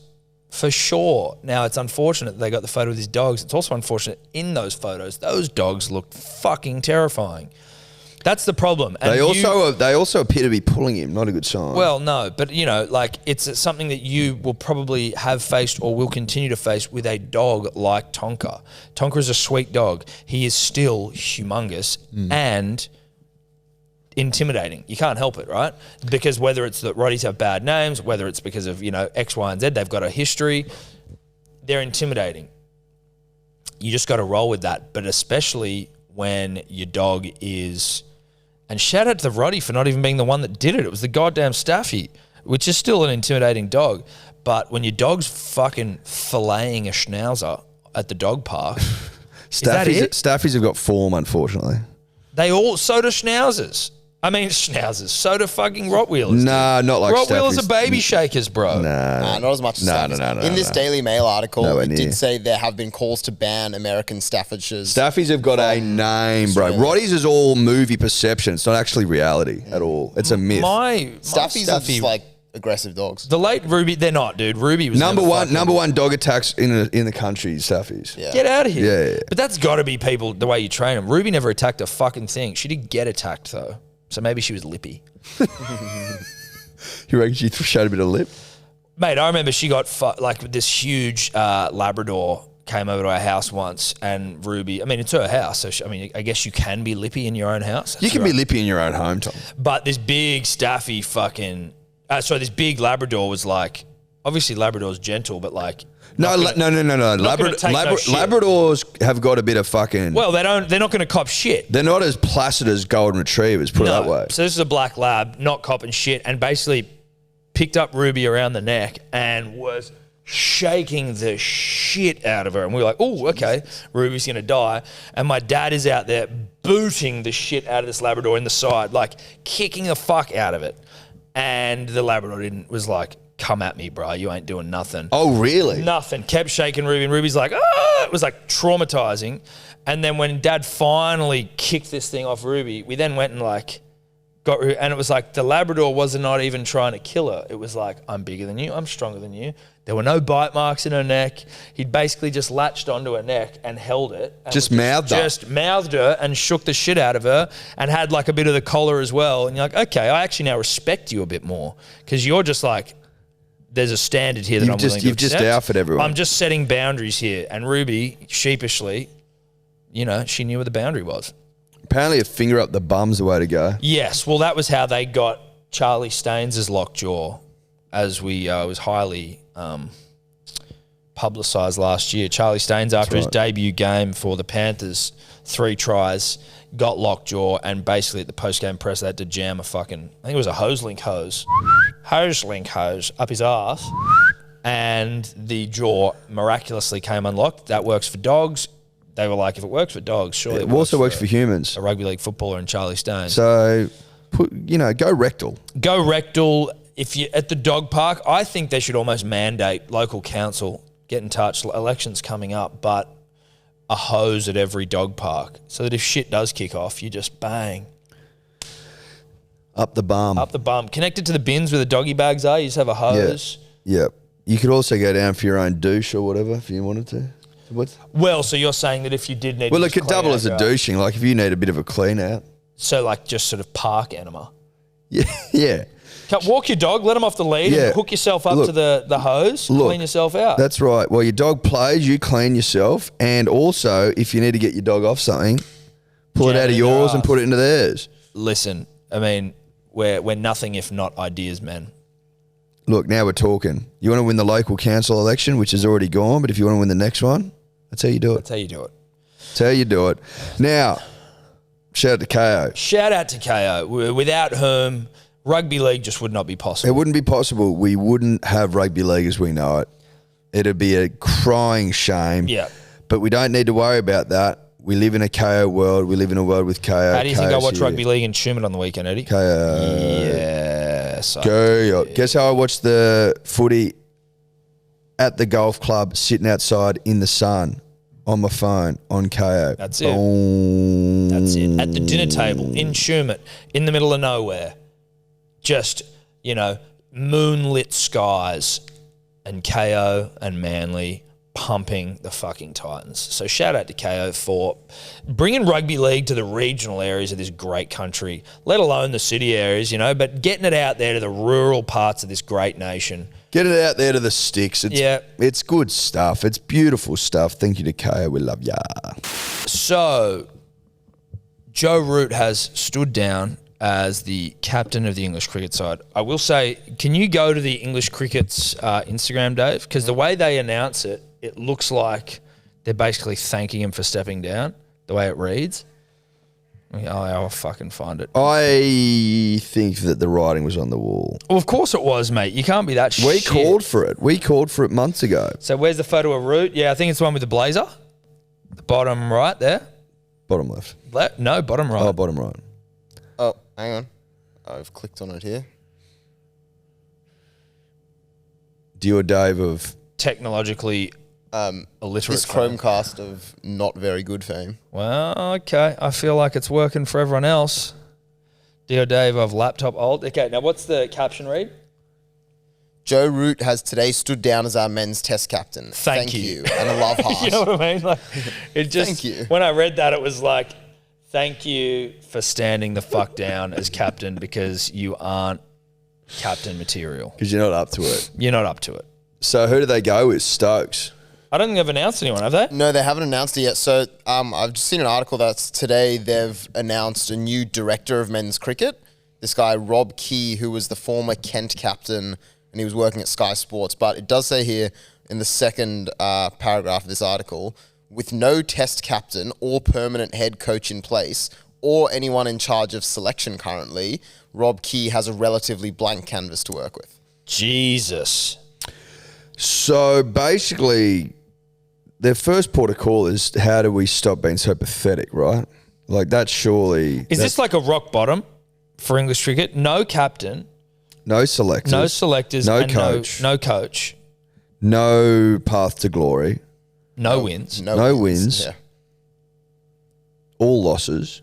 Maybe a draw here or there. Love it. You love to see. Obviously, you want English cricket to be like competitive, but you do like to see them on their knees every once in a while. Just humble them, A strong England's good for cricket. Yes. No one's denying that. And we do like to have a fucking contest every time the Ashes is on, which we don't usually get.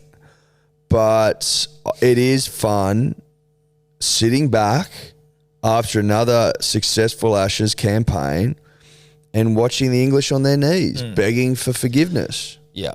That's what you like to see. Help me. Help. Help. Help me. I'm shit. Help, I'm shit. I'm shit at cricket. I've been shit my whole life. Sorry, Really? bruh. There'll be no help from us. No, we won't be helping. Joe Root's a hell of a Although, cricketer. I wouldn't be surprised if you saw old fucking Zendo Kai Master, Justin Langer, get over there and start. Nah, I don't reckon. I think he said he'd do it. Bullshit. Yeah, I think he said he'd do it. Bro, as if he wouldn't after Mr. Australia? Yeah, but he's been disrespected by Australia, at least in, the eyes No, of the not greats. by Australia. But that's not the fucking point. I'm saying if that's how he feels he'd been fucked over by Cricket Australia, as if you wouldn't. Sour Grapesville, baby. He's making wine. Sour grapes. And England could do what's better than an English coach? An Australian coach coaching England. Yeah, but it'd be like taking over the fucking Tigers, mate. You know what I mean? Why would you put yourself through it? Because he hates the Australian setup now because he's been disrespected. I know, but imagine then getting humped into the earth by Australia next time you play. Yeah, but that's not our problem. That's JL's problem, baby. Not our problem. Yeah, I understand that, but I'm saying, why would you put yourself through that? I don't know. Because he's weak. No, he's not. Sorry, JL. Didn't mean that. England are weak. You're not weak. Sorry, JL. And who the fuck knows who's going to be their captain? But Got to anyway, be who Stokes, cares? doesn't it? Maybe. Who else has got any fucking guarantee of being in the side? None of them. And I actually listened to something recently, a podcast. Maybe it was Grade Cricketer talking to an English journo, but just about like fuck's going on out there? Just about like who could take over, and they were like, we don't even really know. Like they named like 6 people, some of them who'd never even really played. So what's Joe Root's thinking for stepping down? I don't think that you can, in good conscience, keep captaining a side when you're that bad. They just lost to the Windies, I think. I mean more from the perspective of if there literally isn't anyone to replace you. Is this what he's written? After returning from the Caribbean tour and having time to reflect, I've decided to step down as England's men's test captain. It's been the most challenging decision I've had to make in my career, but having discussed this with my family and those closest to me, I know the timing is right. I'm immensely proud to have captained my country and will look back on the past 5 years with enormous pride. It has been an honour to have done the job and to have been custodian of what is the pinnacle of English cricket. I'm excited to continue representing the 3 Lions and producing performances that will enable the team to succeed. The only person in that fucking side who's doing anything. I look forward to helping the next captain, my teammates and coaches in whatever way I can. Joe Root. 655. Well, good on you, Joe. Because, I mean, he is still good at cricket. He's just not good at captaining cricket. Well, because he's too weak. He's too friendly. That's what everyone describes him. It's just like, yeah, he's nice. Like he doesn't have any CUNT about him. Well, he needs more CUNT. Yeah. The next English captain needs to have CUNT about him. Yeah. A rich vein of CUNT running through him. Because if they don't have any CUNT and they don't bring any CUNT to the role, I see them losing and losing and losing and losing and losing. They have a dearth of CUNT in the top job. Or they did. They have. They have, and they did, and they do. Correct. Anyway, good on you, Joe. Good on you, Joe. All right, let's dribble.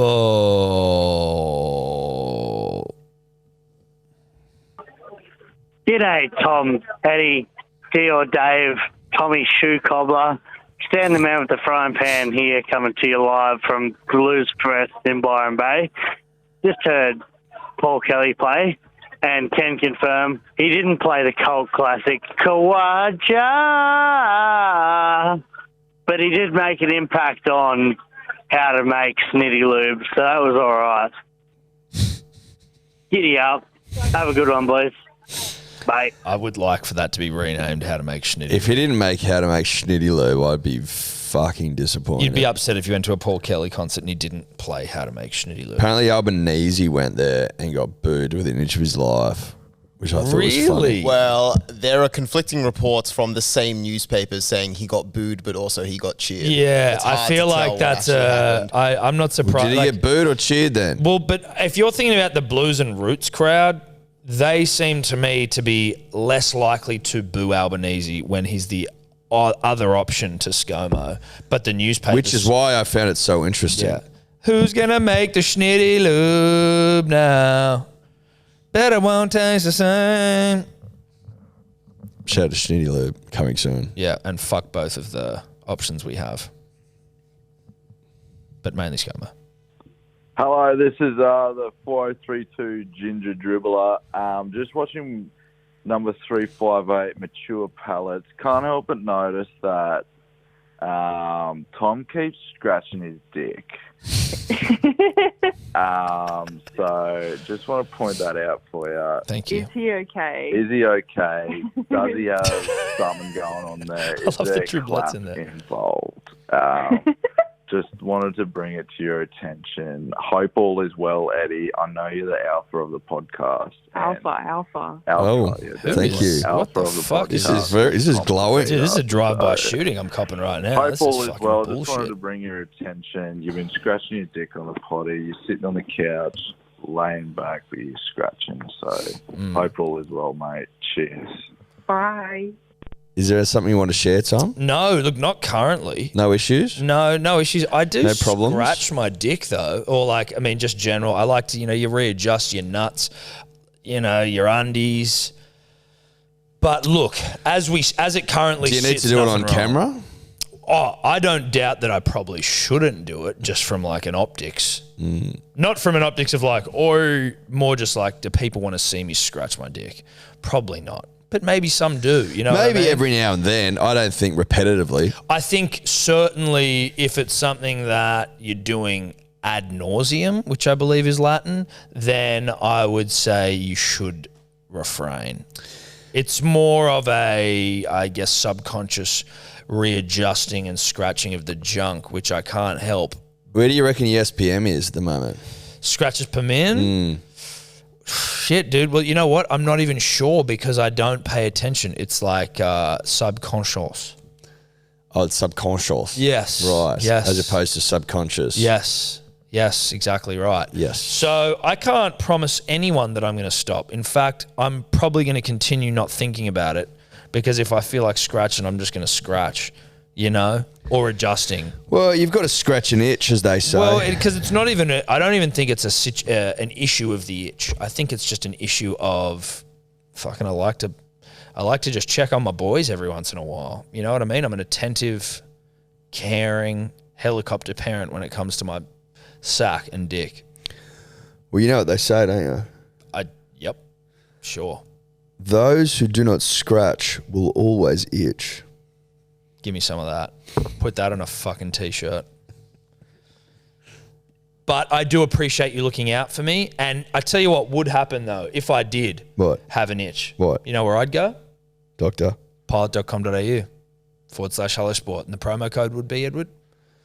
Dribblers. And the doctor's consultation would be for free. At least the first one would, because that's the deal we got with Pilot. So if you got an itchy dick that isn't just you being a helicopter parent of your sack, then pilot.com.au is the place to go. Mark that one down, Tobler. On we go. Hey, go, spray. Tom, Eddie, I'm with my mate Danny and Sonic here. Fucking Ravens. Oi, you guys have a really long fucking message before you have to talk. Dior, don't delete this, please. We need to get this through. Let's use the boys. We love you. We love you. But we don't understand why you won't play Danny's fucking message anymore. Toblerone. Snap the Toblerone off, you bunch of cunts. Dior, listen here. No. Dior, we love you, mate. Yeah, just listen, hear us out. Let Daniel talk, all right? All right, here we go. I'm out here at Rouse Hill at the Fiddler. A bunch of northwest, bunch of fucking wannabe square cunts. They think they know how to have a fucking crack. None of these cunts know how to have a fucking crack. Mm-hmm. I'm out here at the fucking Fiddler. You bunch of fucking grubs. You wonder why Parramatta, the next premiership's due when the sun explodes. Because a bunch of cunts out here don't know how to have a fucking whip. Yeah, fuck. Yeah, you don't know how to have a fucking whip. You bunch of cunts. I didn't bring me own fucking microwave dinners out here, you cunt. Okay. You've got nothing. Fuck you. Goodbye. Probably take that as a comment, huh? Yeah, I think so. A lot of throwback dribbler hotline about that. That was old school. Hello there, gentlemen. It's the struggling Tigers fan in the Shire here. Just wanted to say thank you for the fantastic anal bead Bulldogs dribble. It was one of the best dribbles of all time, and I'm pretty confident that people see me on my drive home. They thought that I'm a psychopath and definitely a menace to society. How hard I laugh. You guys are awesome. Thanks for keeping us all entertained and for keeping this struggling dribbler laughing while in obvious pain. Tales of Tiger Town, fucking never. Beers always. Cheers, gents. What a nice young man. What a lovely young man. What a terrific gentleman. His parents should be fucking proud of him. He's a credit to his family. Yeah, and himself. His and his neighbourhood and his community. His employers, people who have had the vision to hire a man like that. Unless he's self-employed, then credit to him. You know what? He might be self-employed, and credit to him. Credit to him. Doesn't really matter if he is or he isn't, because it's all about credit, where credit's due. Yeah. Credit to that brilliant young man. Fine young man. What a beacon of just hope and what's good and honest and true in this world. Mm-hmm. That's him, that man. That's that guy. That guy whose name escapes me. Not important. No, doesn't matter. Doesn't matter. It's about what he does off the field. Just a good, honest guy. Proud of him. True blue, Tom. Yep. True blue. Hey boys, first time dribbler here. Code change dribbler. I was just listening to the Bloke and Bar podcast with the round 5 review with the great Garina and Dylan Kemp, and I was just under the thought about the term calling the player a Ferrari. So usually everybody calls Tony Staggs a Ferrari on the outside. So listening to the podcast, Dylan Kemp mentioned that Joey Manu was a Ferrari. So now a Ferrari's only centres, or can a Ferrari be anybody? Seeing as he later on then talks about Latrell being a Ferrari. So I reckon Ferrari should stay as centres and then say go for Lamborghini, more class as a fullback, and then maybe you go for the grunt of maybe a Nissan Patrol for a front rower or a second rower. Something that can tow something quite heavy. What are your thoughts? He's putting away cutlery. I think he's either he's putting away cutlery that he's just washed, or he's washing it. Or he's put cutlery into the washing machine as opposed to the dishwasher. It's just all rolling around in there. It was fucking noisy, whatever he's doing. Listen, I'm not a car guy. No, I'm not a car guy. So I don't know which car should be what and which, this and that. I think Ferraris are basically just used for fast, fucking expensive players who are really good. But, is Catoni a Ferrari if Latrell's a Ferrari? I'd say Latrell more of a Ferrari than Catoni, but maybe he's a Ferrari in the context of the Broncos side. Oh, Latrell's definitely more of a... I would think that, Catoni's more of like an Audi or something, you know what I mean? Yeah, and he's a good car, but he's not a fucking Ferrari. And maybe he could become a Ferrari, and maybe an Audi's not fair. Maybe it's even less than an Audi. Maybe it's a Mercedes.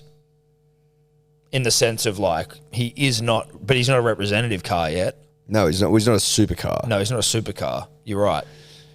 And I'm sorry, Catoni, you're just not a supercar yet. But his last 2 weeks' performances have been great. But you can be a supercar. But you need to be performing at a supercar level consistently, like our man Tommy Turbo, who we just see beautifully pictured above our doors there. You got to be a supercar every week in, week out. You got to be a supercar. Now, that's basically all I can do with this yarn because I don't know anything about cars. No, but I would love to know what the fuck you were doing then. I would love to. That was like, I'm more radio shows interested in do what you were secret doing. sounds. Yeah, I'm more interested in what you're doing. Secret sound. Guess what this guy was doing in the background to win $100,000? We won't give away $100,000. We'll give you a hat. No, we're not giving away anything. Might give you a hat. If you can guess what that was successfully, you get a hat. That's not a promise either because that can very easily be rorted. But I'd just say, let us know what you were doing. And if you are an airline and you want to sponsor the show, we will mention you every time a plane flies over, like right now. This airline interruption brought to you by just something to think about. Jetstar. Well, no, don't give them free plugs. Not an ad for Jetstar, unless you want to.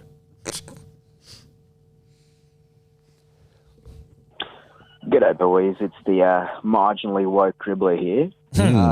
Just re your Adani chat from the last potty and about whether they are still Dave going. to leave this one in. Of course. I'd like to guide your eyes to our boy Vinny Chase's sleeve sponsor of the North Queensland Cowboys. You'll find in big bold text it says the word Bravis.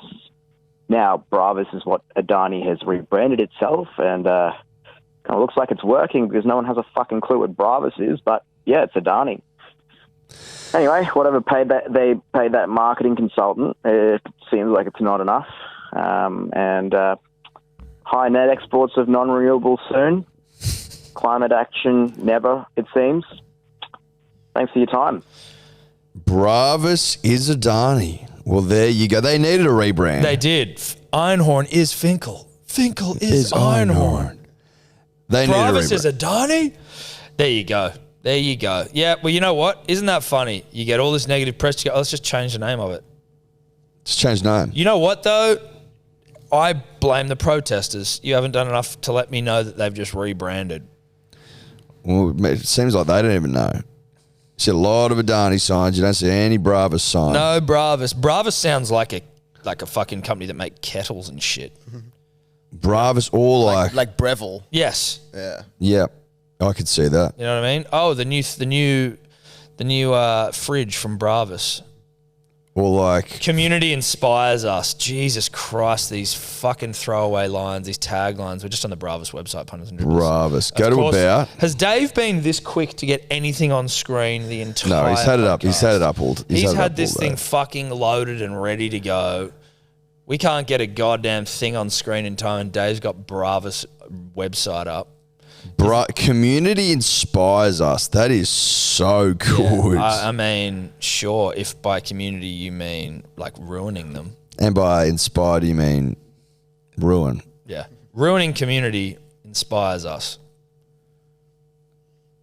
On we go. Say no to Bravis.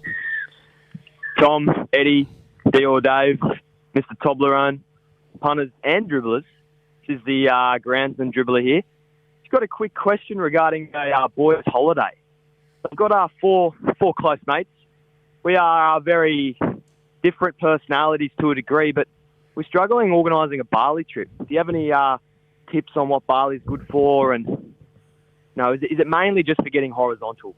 Let us know, boys. Love to hear your thoughts. Manly never, Parramatta forever, getting horizontal forever. Thanks, boys.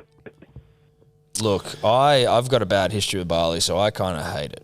You can get horizontal in Bali. You can rip and tear in Bali. You can also shit yourself. You can shit yourself as well. Just drink bottled water, dude. And if you can have ice in your drink, probably don't have ice in your drink in Kuta. And you should be fine. I would say if you can have ice in your drink, probably don't. Just deal with it. No, you can have, like in ritzy places, the ice is good to go. But in Kuta and shit, I'd stay clear. Go to Canggu, mate. Canggu's good fun. I'd be Seminyak.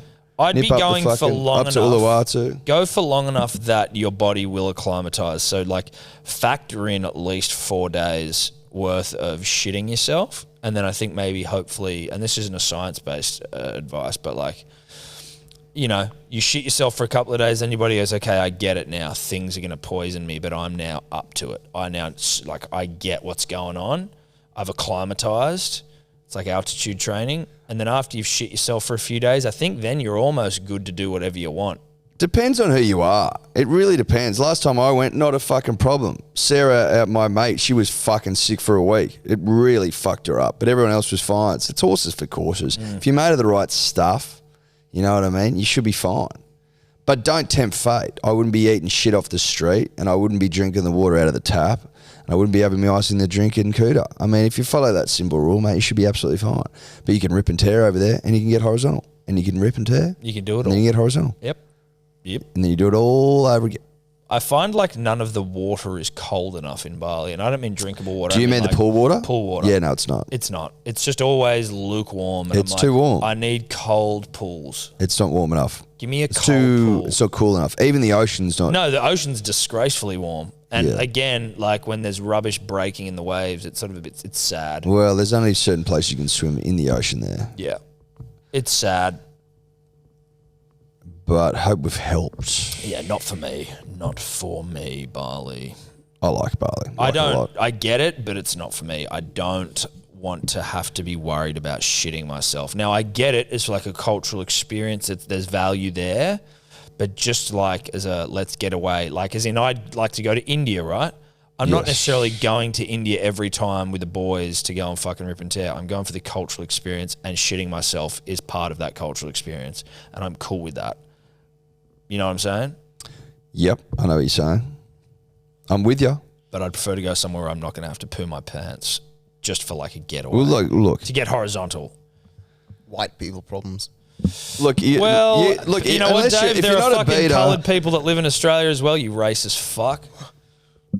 look, I'm so sorry. put it this way: you can go to Bali and not shit yourself. It's pretty easy. You can, but when it's Unless you're basically better. in the fucking tourism pamphlets, when Unless there's a you're better. term called Bali belly, it's not exactly like Well, if it you're made of does the in right Melbourne. stuff, you can do it. It's easy. Yeah, cool. That's fine. I mean, you just said yourself the last time you went, you didn't shit yourself, which Yeah, and indicates the time that before. the time before that you did. No. Shit myself the first time I went. That There was you it. go. There you go. Perfect. Well, I shit myself. And not the first even time I really. went It was there. like for half a day. That was me. 2 days on the plane. 1 day. Not fun though. Not fun, and the water is not cold. That's First world problems. The water isn't cold. The water isn't cold I enough can for me. confirm that. No, it's not. But that is first world. But don't say white, Dave. Don't bring race into it. That's disgraceful of you. Yeah, that's awful. That's awful from Dave. Lucky it was your birthday the other day. That you were sacked. Very lucky. Righto, let's keep going. Tom, Eddie, Dio, Dave, Punters and Dribblers. It's the businessman dribbler here, back again with another idea. Now, new studio, new everything. I saw you guys got a new fridge into the studio. Now, my question to you is, as part of your new studio makeup, what is a fridge without some shitty artwork on it with some magnets? Now, my question to you is, do you think there's some space for the dribblers to send in some artwork of all different kinds, and maybe get Dio, Dave or Tobler to filter through them, and maybe put some nice artworks up on there that the dribblers have sent through? You know, maybe Tommy's big hog, maybe with Tom and Eddie sitting on it on the T1, maybe, you know, Adam Elliott with his hog out. Maybe there's a few hogs, you know, to see maybe. A lot of hog chat here. The question to you is, So it's just a wall of hogs, is that it? Or is that an idea that This you is might a wall of consider? hogs. Cheers, boys. Be soon. I like the idea. I don't want it to just be a wall of hogs. No, if we can avoid that, I think that the idea has legs. Like, I don't mind. I like the idea of like talented dribblers who can draw, send them in, and if they're good, then they will feature on the fridge maybe. But if they're not good and if they're just hog-based, then they won't. And it's going to be a very much, we're not even going to acknowledge that you sent it in. It's just going to be like, this was shit and it's not going up. And then it'll just go in the forgotten pile. Yeah, it'll go in the bin. But the good ones will go in the fridge. Know that. Know that. I don't mind that. I don't mind You it got at all. to keep them relatively small. Well, A4. But A4, is that all fitting on the fridge? How many are we going to fucking fit on the fridge? You know what I mean? Well, we put our favourite ones on there. True. A4. A4 max. They don't have to be A4, but that's as big as they get. Yep. If you send A3, you're out. You're out. I got to say, while we're on the topic of dribblers artwork, I have one mate, shout out to Dan, who did all the artwork for our shirts on Saturday. I'm trying to get the photo You mean up. the white shirts you wore? That artwork but he seemed did almost non-existent. No, it was there and it was good. So it was And he white on did- white, was it? Yeah, No. Dave seems like he's plugging his mate's business here. What is He doesn't have a fucking- business. He's just a dribbler that sat at Priest for 2 hours drawing on everyone's shirts. Okay. And the photos, like, no, he did the most brilliant, like, umpires and wicket keepers. And Did he This send sounds them- like an ad. Sounds It like an is. ad. It sounds like an ad that we're getting nothing from. Did he send them into us? Did he draw anything for us? Well, Dave? there you go. So you can see some Oh, good. he can He's got draw. a duck. Oh, they're pretty good. He's Oh, they are got good. umpires. He's He got can a draw, seagull draw. there that he did on a few. Oh, Did he damn. draw them? He or drew start- all, no, or- he drew all of them on like straight from his hand, looking at his phone at a photo. Oh shit! There's another good one. He Dude, did like he's a too talented. yeah, To be hanging around with you. pretty much. What? The guy in the fucking... Which guy is he? In the Paisley shirt. Did he This- miss the memo? one next to me here. That guy. Dude, what's his name? Dan? Dan. Dan can Who's draw. also, or he claims to be a Manly fan, even though he's been a Roosters fan most of his life. Oh, but sounds like you, mate. owns Now a I know Manly why he jersey. fucking hangs out with you. Is this just Turncoat like? fuck. Is this just like a fucking turncoat convention? Yeah, all I you think it and your must mates be. just turncoats. He's a fucking good drawer. Yeah, though. he is. Who's the dude in the Paisley shirt and why is he at your house? Well, that's Dale, who's one of my best mate Addie's brothers. Okay, so Dale's blown in. Yeah, I mean he was invited. We were Well, happy he to have wasn't him, because but he's not wearing On a white. shirt, so it was obviously a last minute invitation. was somewhat of it. I tell you what, Dan and the guy next to the guy in the rainbow hat look like they're related. To the right of the rainbow hat. Oh, really? Who's Him? that guy? That's Benji. Benji and Dan. Of also a Manly fan fame, Benji, Well, apparently. Okay, I like the drawing on his shirt. Okay, shout out to Dan and his drawing. Yeah, we can commission something from him if we need. We might. Well, it'll be free. Yeah, free commission. Nah, look, we'll pay him if we want it, if we need something from him. I'd love to see what he can do. I mean, I can see what he can do, but like, you know. Not sure of his ability on hog drawing, but Well, I that's don't something want. We can don't test. need hogs. We don't need hogs in here. We're hogged out. There's a lot of hog chat, which is great, but I don't want to have dick drawings on the fridge. On we go. Last dribble. Sweet. G'day, lads. I'm here with my daughter Mackenzie of newborn fame. Hey. I just wanted to say a big thank you to Tommy. I never thought I'd be taking parenting advice from him, but little Mackenzie has listened to many a podcast through the nighttime feeds. He mentioned something in a podcast recently with babies that you've got to pick one thing and stick to it instead of trying lots of different things to solve whatever reason it is that they're crying for. So I have to say, Tommy, thank you. That sage advice has stuck in my head many a time when I've tried lots of things to stop her from crying. And, yeah, when I stick to one thing, it usually works. So thanks. Carry on, boys. Beers in 12 months when I finish breastfeeding. Okay, bye. What a lovely message. What a lovely message. Cheers to that, Mama Dribblette. And to Mackenzie, congratulations. We love hearing from our Mama Dribblettes. We do. And I'm glad that fucking helped, because it's true. You can't be going and trying every tool in the toolkit to try and get a baby to chill the fuck out. You got to pick one and stick with it. Or at least it doesn't have to be the first one, but find something. Don't just keep trying everything, though, because usually it's pretty simple, and then you just go with it. Just bounce them and fucking deal with it. Get some good headphones. If they're crying, they're just not going to stop unless they got like a shit in their pants.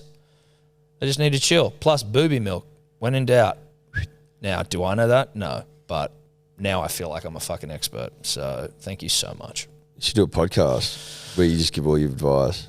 Maybe I just keep giving it out here, and then slowly I start bringing on the Mama Dribblettes, and then we start getting like fucking, you know, parent sort of like sponsors and shit. Before you know it, this just becomes a parenting podcast. Like because you'll have a kid soon like enough. Baby Born or whatever. Yeah, Baby Born, you know, Polly Pockets, kids' toys and shit. Pigeon, shout out to Pigeon. Shout out to Pigeon and Dad's. Is that your dad's company? Yeah, kind of. He's the Australian. Yeah. Shout out to Pigeon. Dude, we fucking still rocking all the stuff like that you gave us. And Yeah, Zoe's do you need more using stuff?